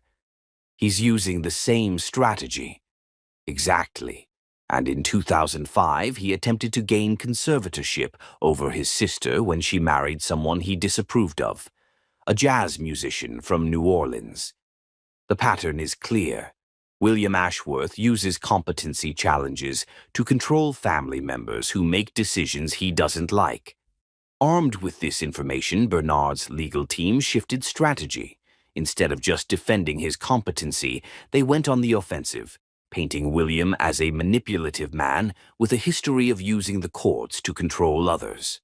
The competency hearing was scheduled for a cold March morning in Cook County Court. Angela sat in the gallery, her hands clenched in her lap, watching the man she loved fight for his fundamental right to make his own choices. William Ashworth's lawyers presented their case with polished efficiency. They called neurologists who testified about potential long-term effects of traumatic brain injury. They presented business analysts who questioned Bernard's recent charitable focus. They brought in a psychiatrist who suggested Bernard's marriage to his former nurse showed impaired judgment regarding appropriate relationships. Angela wanted to scream at every insinuation, every suggestion that loving her was proof of mental instability. But Bernard's defense was masterful. His lawyers called colleagues who testified to his continued brilliance in business matters. They presented financial analysts showing that his charitable initiatives had actually increased company value and employee satisfaction. They brought character witnesses who spoke to his clear thinking and sound judgment. Dr. Patricia Williams, the neurologist who'd overseen Bernard's recovery, delivered particularly powerful testimony. "Mr. Ellison's cognitive function has returned to baseline levels," she testified. "His decision-making capacity, memory, and judgment all test within normal ranges. The personality changes described by the petitioner, increased empathy, greater focus on relationships, expanded charitable interests, aren't signs of brain damage. They're signs of emotional growth and recovery from grief." When Bernard took the stand, he spoke with quiet dignity about his recovery, his marriage, and his vision for using his wealth to create positive change. "Your Honor," he said, "I've been accused of having impaired judgment because I fell in love with my nurse and chose to use my wealth to help others. If those are signs of mental incompetence, then I'm proud to be incompetent." He spoke eloquently about Angela's character, about the experimental treatment that was saving Carmen's life, about his decision to restructure his company around affordable medical technology. "I loved Victoria Ashworth deeply," Bernard continued, his voice steady despite the emotion. "Her death nearly destroyed me, and I spent 4 years living in an emotional wasteland. Angela didn't damage my judgment. She restored it. She reminded me that life is about more than accumulating wealth and power." When Angela was called to testify, she spoke honestly about their relationship, their professional beginnings, and their personal growth. I fell in love with Bernard's heart, not his bank account, she said simply. Everything we've built together has been based on mutual respect, shared values, and genuine affection. Our marriage wasn't the result of impaired judgment. It was the result of two people choosing to build something beautiful together.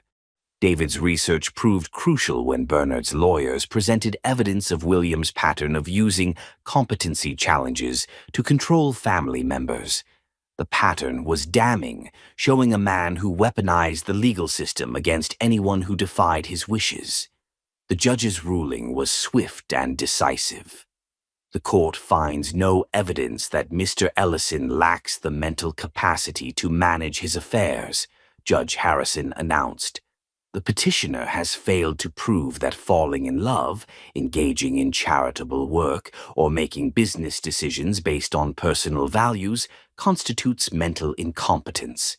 This appears to be an attempt to control Mr. Ellison's choices rather than protect his welfare.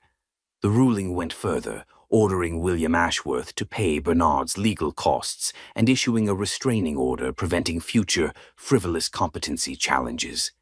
Outside the courthouse, Bernard pulled Angela into his arms, both of them crying with relief and exhaustion. "It's over," he whispered into her hair. "William Ashworth has played his last card and lost. We're free to build our life without interference." That evening, they celebrated quietly with Carmen, David, and their closest friends. Carmen looked radiant and healthy, her treatment progressing so well that Dr. Chen had begun discussing remission timelines. David had been offered a permanent position with Bernard's legal department after his brilliant research work. "I have an announcement," Bernard said, raising his champagne glass. "Angela and I have decided to establish the Victoria Ashworth Foundation for Medical Innovation, a division of our company dedicated to developing and distributing life-saving medical devices at cost to communities that can't afford traditional health care." The room fell silent as everyone processed the significance of naming the foundation after Victoria. "You're honoring her memory," Carmen said softly, tears in her eyes. "Victoria would have loved the idea of using medical technology to help people who need it most," Bernard replied. "And it feels right to ensure her legacy is about saving lives, not controlling them." Elizabeth Ashworth had attended the court hearing, sitting in the back row with the expression Angela couldn't read. Afterward, she'd approached them outside the courthouse. "I owe you both an apology," Elizabeth had said quietly. "William and we were so afraid of losing Victoria's memory that we tried to preserve it by controlling yours. But watching you together, seeing how you've honored her memory through your charitable work, I realize we were wrong." She'd turned to Angela directly. "My behavior toward you was inexcusable. Victoria would be ashamed of how I treated the woman who brought happiness back to Bernard's life."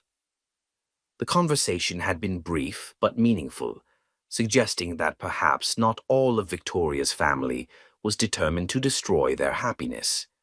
3 months later, Bernard and Angela hosted their official wedding reception at the Chicago Botanic Garden. Carmen was officially in remission, glowing with health as she danced with her new son-in-law. David gave a toast about his sister finding a man worthy of her strength and compassion. Elizabeth Ashworth attended, bringing a beautiful crystal vase that had belonged to Victoria, not as a guilt gift, but as a genuine blessing. "I want you to have this," Elizabeth had said to Angela. "Victoria believed that love creates more love, that opening your heart doesn't diminish what came before, but expands what's possible. I think she would want you to have something beautiful for your new home." As Angela and Bernard danced to the same song they'd chosen in the hospital chapel months earlier, they reflected on the journey that had brought them together. They'd survived medical crisis, corporate betrayal, family interference, and legal warfare. They'd proven their love could withstand any test. "Any regrets?" Bernard asked, echoing their wedding night question. "Only that it took a car accident to bring us together," Angela replied. But then again, maybe some things are worth waiting for.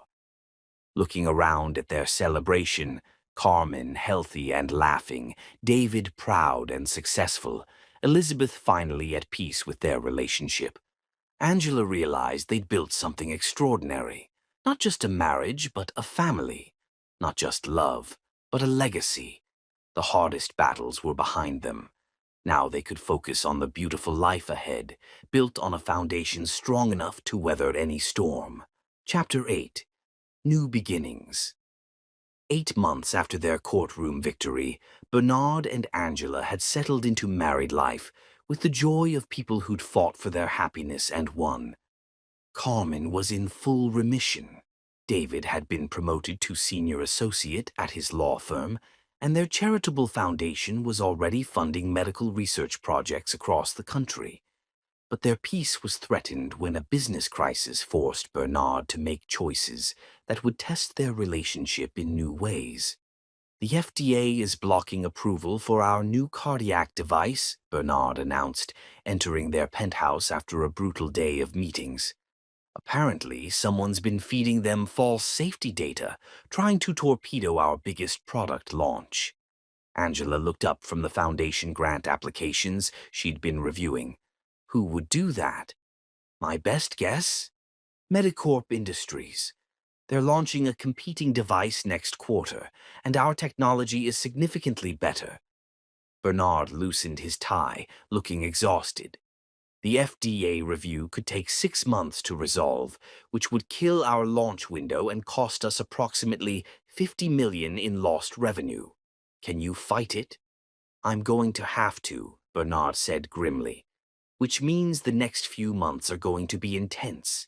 18-hour days, constant travel, legal battles, media management.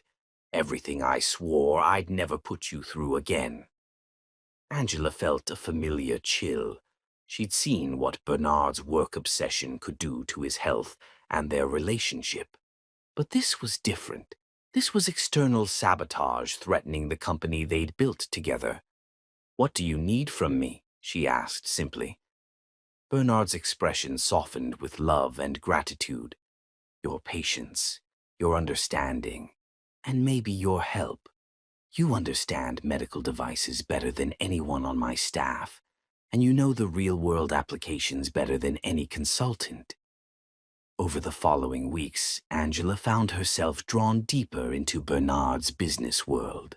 She attended FDA meetings, reviewed technical specifications, and helped craft arguments about real-world medical benefits. Her nursing background proved invaluable in demonstrating how their device could save lives in ways competitors' products couldn't match. You're a natural at this, Bernard said one evening as they worked late in his study, surrounded by technical documents and legal briefs. Have you ever considered making this transition permanent? You mean leave nursing? Angela asked, surprised by the suggestion. I mean expand your role. Keep working at the foundation clinic, but also help run the business side. We make a good team, Angela, in everything. The idea was tempting but terrifying. Angela had built her identity around nursing, around caring for people directly. Moving into corporate leadership felt like betraying everything she'd worked for. Their conversation was interrupted by an urgent call from Dr. Chen in Baltimore. Mrs. Ellison, I need to speak with you about your mother's latest scans. Dr. Chen's voice was carefully controlled. Could you come in tomorrow morning? Angela's blood turned cold. Carmen had been doing so well, her remission so complete, that they'd started believing the cancer was truly beaten. What kind of scans? Angela asked, her hand trembling as she gripped the phone. Routine follow-up imaging showed some concerning shadows. They could be nothing, but I want to run additional tests to be certain. The drive to Baltimore felt endless. Carmen met them at the hospital looking worried but trying to stay positive for her daughter's sake. I'm sure it's nothing, Carmen said as they waited for Dr. Chen. Just scar tissue or something normal. But Dr. Chen's expression when she entered the consultation room told a different story. "I'm afraid the cancer has returned," she said gently. "Small tumors in the liver and lungs. The good news is that we caught it very early, and the tumors are small. The challenging news is that this suggests the cancer is more aggressive than we initially thought." Angela felt the world tilt beneath her feet. After everything they'd been through, after the successful treatment and months of remission, the cancer was back. "What are our options?" Bernard asked immediately, his hand finding Angela's. "Another round of the experimental treatment, but with modifications to address the new presentation. The success rate for second treatments is lower, about 30% chance of long-term remission. And the cost?" Dr. Chen hesitated. "Cost isn't a factor," Bernard said firmly. "It's approximately 600,000 for the modified protocol," Dr. Chen continued. "Insurance definitely won't cover it, since it's still experimental." Angela closed her eyes, overwhelmed by the numbers and the implications. $600,000 on top of the 400,000 Bernard had already spent. $1 million total to save her mother's life. "We'll do whatever it takes," Bernard said without hesitation. Later that evening, as Carmen began preparation for her second round of treatment, Angela and Bernard walked through the hospital corridors where they'd first fallen in love. "I can't ask you to spend another $600,000, Angela said quietly. "You're not asking. I'm offering," Bernard replied. "Angela, we have more money than we could spend in 10 lifetimes. If I can't use it to save the people we love, what's the point of having it? But what if the treatment doesn't work this time? What if we're just throwing money at an impossible situation?" Bernard stopped walking and turned to face her. "Then we'll have thrown money at hope. We'll have given your mother the best possible chance, and we'll have done everything we could with the resources we have." His words echoed something Angela's father had once told her. "You can live with anything except regret for chances you didn't take." "Okay," she said, leaning into his strength. "We fight again." Carmen's second treatment was more difficult than the first. The modified protocol was aggressive, with severe side effects that left her weak and nauseated. Angela took leave from her foundation work to be with her mother full-time, while Bernard managed both the FDA crisis and the family medical emergency.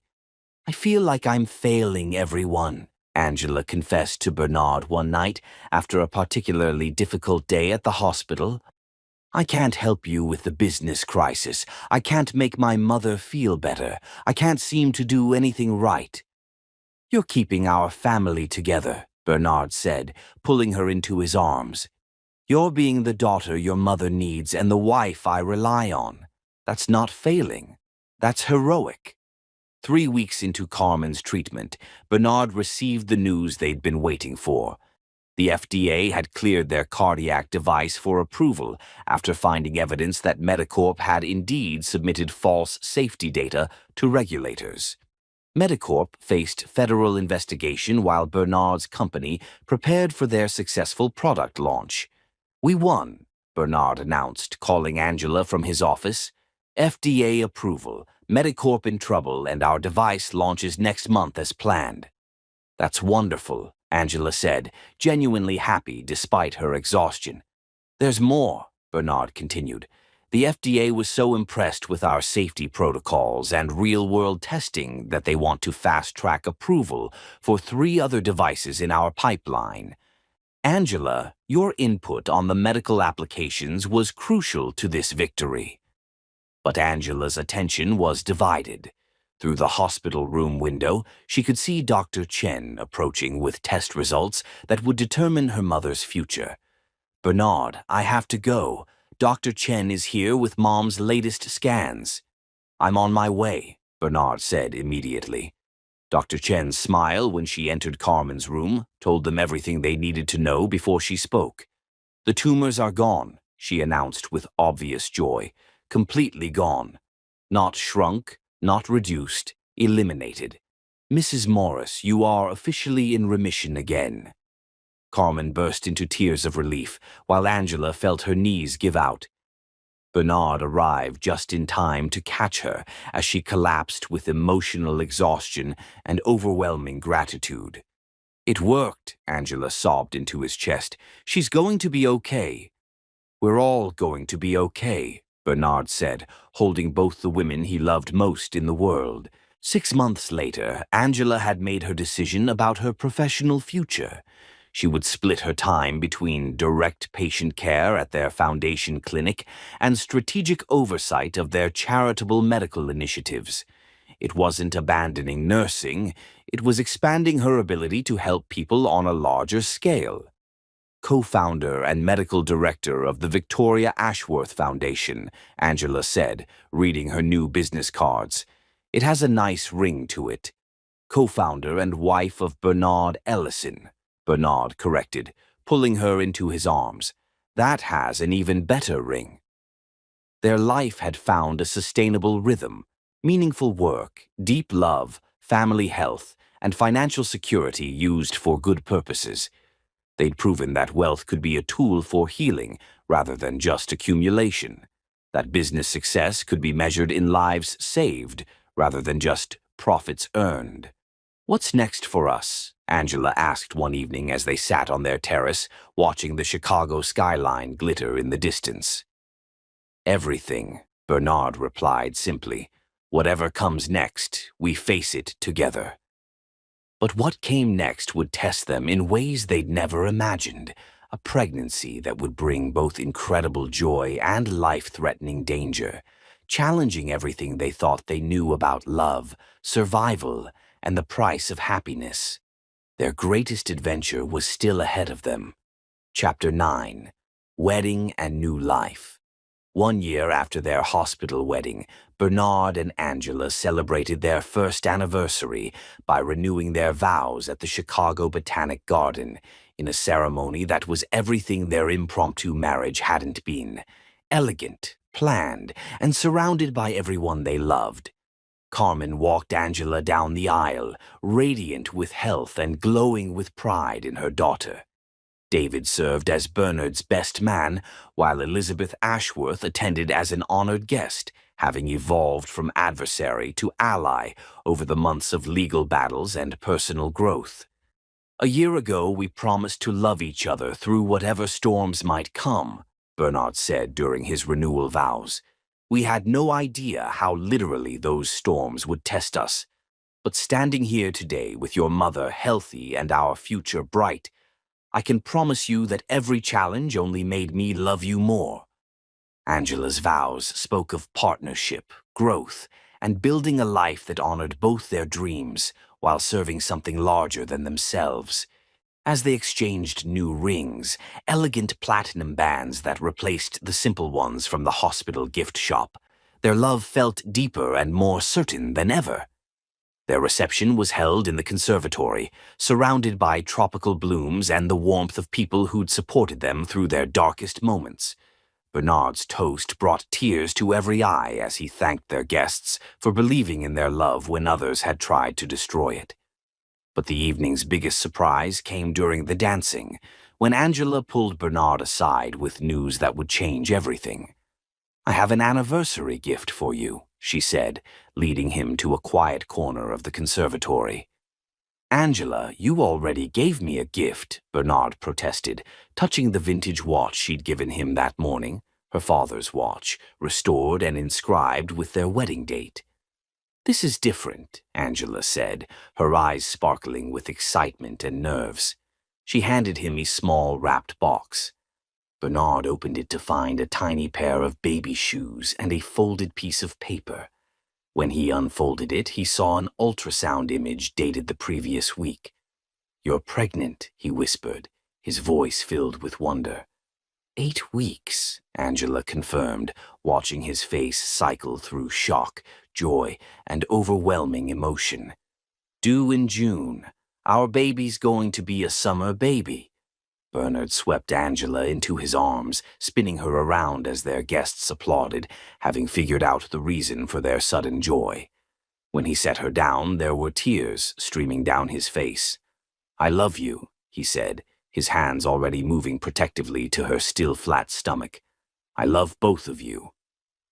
The pregnancy progressed beautifully for the first 5 months. Angela glowed with health and happiness, working reduced hours at their foundation, while Bernard handled more of the business operations. They spent evenings preparing the nursery, reading parenting books, and marveling at ultrasound photos that showed their growing child. "Boy or girl?" Bernard asked during one of their nightly conversations, his hand resting on Angela's expanding belly. "As long as the baby's healthy, I don't care," Angela replied. "Although the way this little one moves, I have a feeling we're in for quite an adventure." "Active babies become active children," Bernard observed, feeling a particularly strong kick against his palm. "Our kid's going to keep us on our toes." Their foundation clinic was thriving, providing free healthcare to thousands of families while pioneering new approaches to community medicine. Angela's blend of nursing expertise and business acumen had proven invaluable in creating programs that actually worked for the people they served. "You were right about expanding my role," Angela told Bernard one evening as they reviewed grant applications together. "I love direct patient care, but being able to help people on this scale, it's incredible."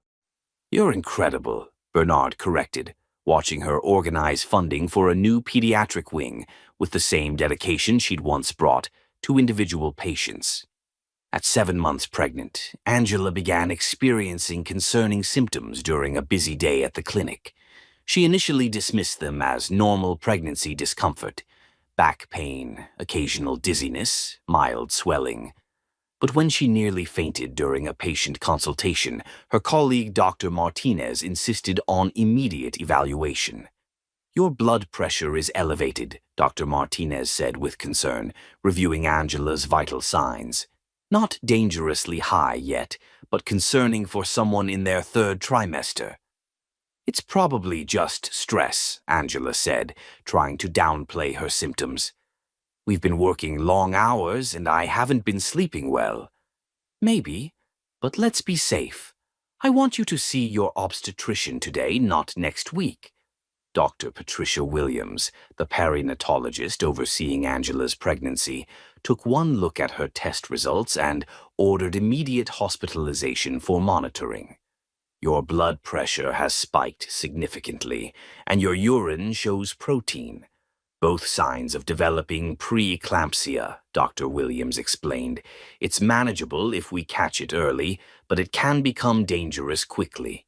Bernard arrived at the hospital within the hour, his face tight with controlled fear. "How dangerous?" "Preeclampsia can progress to eclampsia, which involves seizures and can be life-threatening for both mother and baby," Dr. Williams said honestly.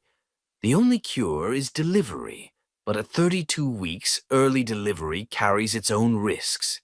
The next few days became a careful balancing act, monitoring Angela's condition while hoping to buy time for their baby's development. Bernard barely left her side, working from her hospital room while coordinating both business operations and medical care. "I'm scared," Angela admitted one evening as they watched the fetal monitor show their baby's steady heartbeat. "What if something happens to the baby? What if something happens to me?"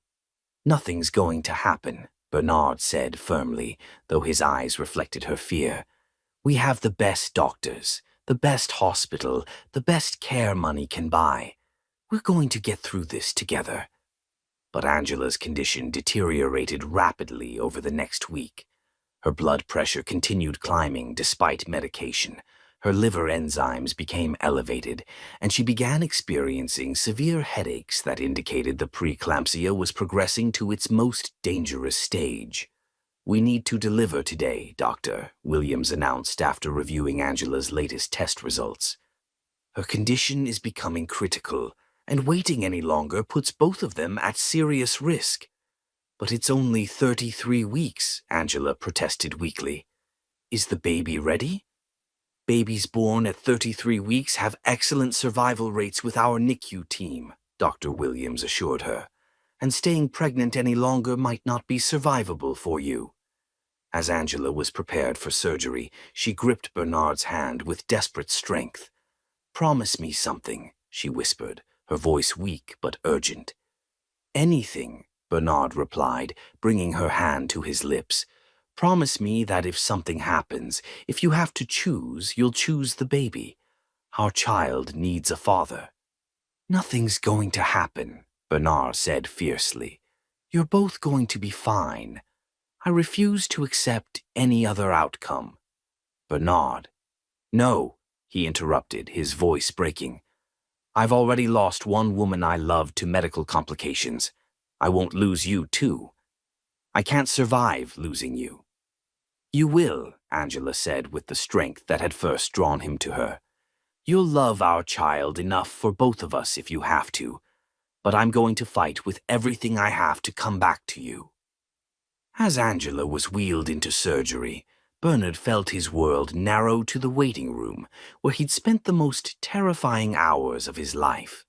Carmen and David arrived within hours, providing support and distraction while the surgical team fought to save both the women and children he loved most.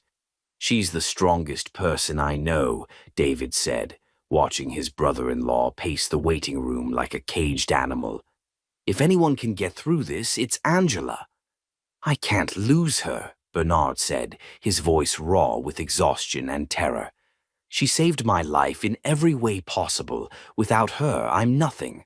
At 3:47 a.m., after 5 hours of surgery, Dr. Williams finally emerged from the operating room. Her scrubs were stained with sweat and exhaustion, but her expression carried cautious relief. "How are they?" Bernard demanded, shooting to his feet. "Your wife is extraordinary," Dr. Williams said with genuine admiration. "She fought through complications that should have been insurmountable. And your baby—" She smiled. "Congratulations, Mr. Ellison. You have a daughter. She's small but strong, breathing on her own and fighting like her mother." Bernard's legs nearly gave out with relief. "They're both okay?" "Angela's critical but stable. The next 24 hours will be crucial for her recovery. But the baby is doing remarkably well for 33 weeks. She's in the NICU for monitoring, but her vital signs are excellent." When Bernard was finally allowed into recovery, he found Angela pale but conscious, her eyes immediately seeking his face. "The baby," she whispered weakly. "Our daughter," Bernard said, tears streaming down his face. "She's perfect, small, but perfect." "A daughter," Angela smiled, tears mixing with exhaustion. "We have a daughter." A nurse wheeled in a tiny incubator, and Bernard's heart stopped at his first sight of his child. She was impossibly small but undeniably alive, her little chest rising and falling steadily, her tiny fingers curled into fists as if she were ready to fight the world. "Meet Emma," Angela said softly, having chosen the name weeks earlier. "Emma Victoria Ellison." Bernard reached through the incubator opening to touch his daughter's tiny hand, overwhelmed by the fierce protectiveness that rose in his chest. This perfect little being was part of him and Angela, a miracle born from their love and determination. "Thank you," he whispered to Angela, leaning down to kiss her forehead gently. "Thank you for fighting, for surviving, for giving me everything I ever dreamed of." "We did this together," Angela corrected weakly. "We're going to raise her together, love her together, show her how to be strong and brave and kind." As Bernard held vigil over his wife and daughter, watching Angela sleep while Emma's monitors beeped steadily, he reflected on the journey that had brought them to this moment. They'd survived accidents, corporate betrayal, family interference, legal battles, and medical crises. Now they had a daughter who would carry their love into the future. The hardest night was over, but their greatest adventure, parenthood, was just beginning. Chapter 10, Miracle of Love. The emergency surgery began at 10:30 p.m. on a cold October night, with Bernard Ellison pacing the waiting room like a man possessed. Angela's preeclampsia had progressed to HELLP syndrome, a life-threatening condition that could kill both mother and baby within hours if not treated immediately. Carmen and David maintained vigil with him, but Bernard was consumed by terror that felt familiar and devastating.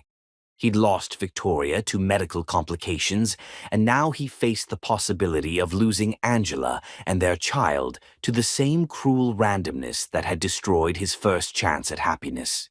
"She's going to be fine," Carmen said quietly, watching her son-in-law struggle with demons that went far deeper than tonight's crisis. "Angela's been fighting since the day she was born. She's not giving up now." But Bernard could only think about the last words Angela had spoken before the anesthesia took her. "If something happens to me, promise you'll tell our baby how much I loved them." The surgery was complicated from the beginning. Dr. Williams had warned them that Angela's condition was critical. Her liver was failing, her blood pressure was dangerously high, and the baby was showing signs of distress. What should have been a routine emergency C-section became a fight for two lives. At midnight, a nurse emerged with grim news. "Doctor, Williams wants you to know that Mrs. Ellison's condition is more serious than we initially thought. We're doing everything we can, but the next few hours are critical." Bernard sank into a chair, his head in his hands as he prayed to any deity that might be listening. "I can't lose her," he whispered to David. "I barely survived losing Victoria, and that was when I thought I could protect myself by never loving anyone again. But Angela, she is my heart. Without her, I don't exist." "You won't lose her," David said firmly, though his own voice shook with fear. "Angela's too stubborn to die. She's got too much to live for." At 2 a.m., Dr. Williams emerged from surgery looking exhausted and concerned. "Mr. Ellison, we've delivered your daughter, and she's doing well considering the circumstances. But Angela..." Bernard's world stopped. "What's wrong?" "Her blood pressure spiked dangerously during delivery, and we're struggling to control massive bleeding. We've had to call in additional specialists. The next hour is critical." "Can I see the baby?" Bernard asked, needing something to hold on to. Dr. Williams nodded, leading him to the NICU where a tiny figure lay in an incubator, surrounded by monitors and tubes but breathing steadily. She was impossibly small but perfect, with Angela's delicate features and what looked like it would be Bernard's dark hair. "She's beautiful," Bernard whispered, touching the incubator glass. "Fight for your mama, little one. She needs to wake up and meet you." He returned to the surgical waiting area, where the minutes crawled by like hours. At 3:30 a.m., another nurse emerged with news that made his blood run cold. "Mr. Ellison, we need you to be prepared. Mrs. Ellison has flatlined twice in the past hour. The team has managed to resuscitate her both times, but her condition is extremely critical." Bernard felt his world shatter. After everything they'd survived, after all the love they'd built, Angela was slipping away from him just as Victoria had. The irony was devastating. Both women he'd loved dying from medical complications, despite having access to the best care money could buy. "I need to tell her something," Bernard said desperately. "I need her to know—" "She can't hear you right now, sir," the nurse said gently. "But sometimes they say that loved ones can sense when family is near." Bernard was allowed into the OR observation area, where he could see the surgical team working frantically over Angela's still form. Machines beeped and whirred, monitors showed erratic patterns, and doctors moved with urgent precision around the woman who'd become his entire world. "Fight, my love," he whispered against the glass. "Come back to me. Come back to our daughter. We need you. I need you." At 4:15 a.m., the surgical activity suddenly intensified. Bernard watched in terror as more doctors rushed into the OR, their movements becoming even more urgent. Dr. Williams emerged 20 minutes later, her scrubs soaked with sweat and her face showing exhaustion mixed with something that looked like surprise. "Mr. Ellison," she began, and Bernard braced himself for the worst news of his life. "Your wife?" Dr. Williams paused, shaking her head as if she couldn't believe what she was about to say. "Your wife is remarkable. She fought through complications that should have been fatal.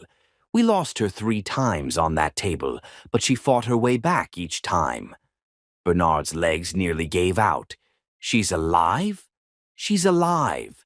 Critical but stable. But Mr. Ellison, there's something else." Dr. Williams's expression shifted to wonder. "During the surgery, when we were trying to control the bleeding, we discovered something unexpected. Angela was carrying twins." "Twins?" Bernard's world tilted. "The second baby was perfectly positioned behind the first, which is why all our ultrasounds missed him.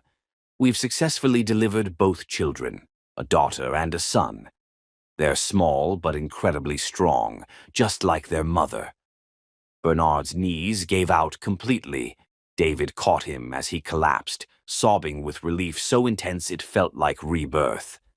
After 5.5 hours of surgery, after watching Angela die and return to life 3 times, he had his wife and 2 children, a family he'd never dared dream possible. "Twins," he whispered through his tears. "We have twins. Your son and daughter are in the NICU, both breathing on their own and showing excellent vital signs for 33 weeks. Dr. Williams continued. "And Angela, she's asking for you." The recovery room was quiet except for the gentle sounds of medical equipment. Angela lay pale against white sheets, looking fragile but conscious, her brown eyes tracking to Bernard the moment he entered. "Hey," she whispered, her voice hoarse from the breathing tube. "Hey yourself," Bernard replied, his voice breaking as he approached her bed.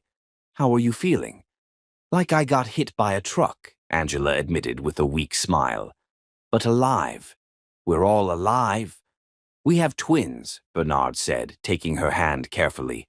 "A daughter and a son." "Twins?" Angela's eyes widened with wonder. "How is that possible?" Dr. Williams said the boy was hiding behind his sister, perfect positioning that fooled every ultrasound. Bernard's voice was thick with emotion. "They're both beautiful, both strong, both fighting like their mother." Tears streamed down Angela's face. "I'm sorry I scared you. I know you've lost too much already." "You didn't lose anything," Bernard said fiercely, bringing her hand to his lips. "You gave me everything. You gave me our family, our future, our forever." 2 nurses wheeled in tiny incubators, and Bernard's breath caught at the sight of his children together. The daughter they'd already met lay peaceful in one incubator, while her brother, slightly smaller but equally perfect, slept in the other. Both had full heads of dark hair and the long fingers that suggested they'd inherited their father's height. "Meet Emma and James," Angela said softly, having chosen both names during their pregnancy planning. "Emma Victoria and James David." Bernard reached through both incubator openings to touch his children's tiny hands, overwhelmed by the fierce love that rose in his chest. Emma's fingers wrapped around his thumb with surprising strength, while James opened his eyes, the same intense blue-gray as his father's, and seemed to focus on Bernard's face with startling awareness.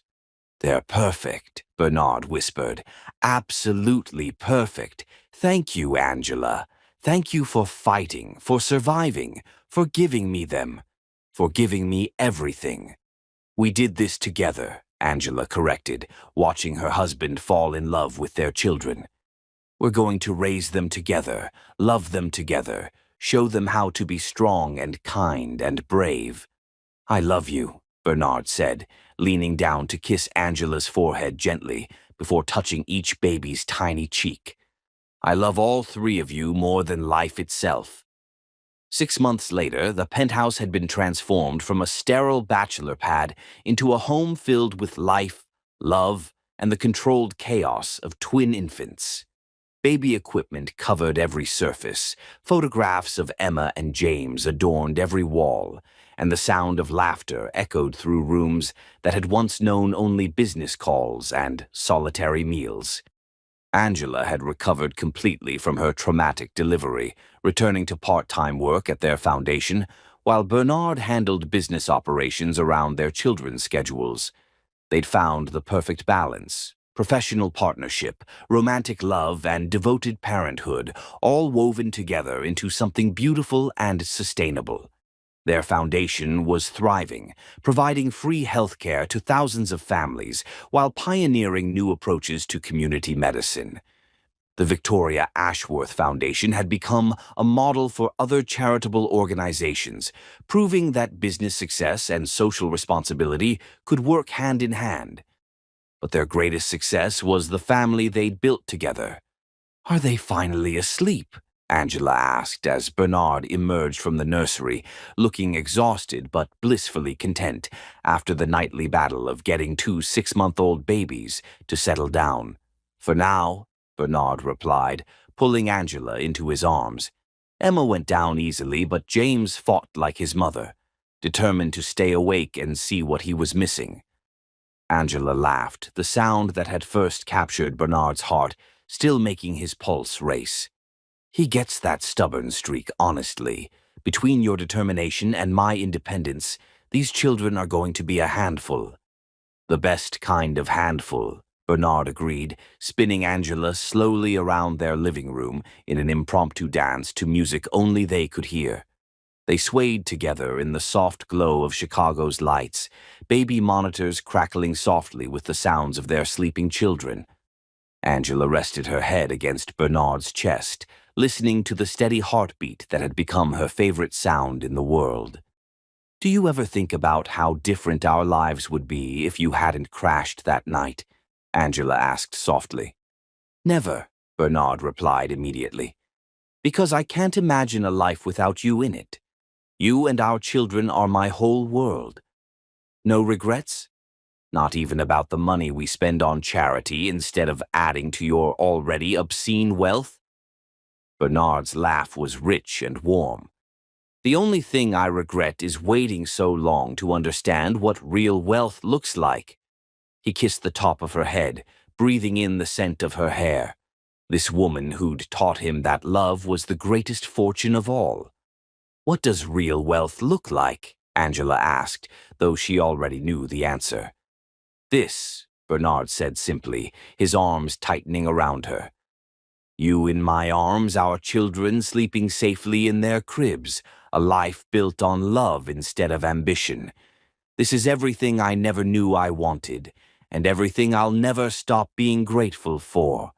As they continued their slow dance in the soft glow of city lights, both knew they'd found something rarer than success, more valuable than money, more lasting than fame. They'd found their forever in each other, and they planned to spend the rest of their lives proving that the greatest love stories aren't the ones that end with happily ever after. They're the ones that begin with it. Their love had survived every test, overcome every obstacle, and created something beautiful that would last for generations. Emma and James would grow up knowing that love could conquer fear, that family was worth fighting for, and that real strength came from vulnerability shared with the right person. This was just the beginning of their extraordinary forever, a billionaire and a nurse who'd found that the greatest wealth wasn't measured in bank accounts, but in moments like these, perfect and precious, and absolutely priceless. Thanks for watching!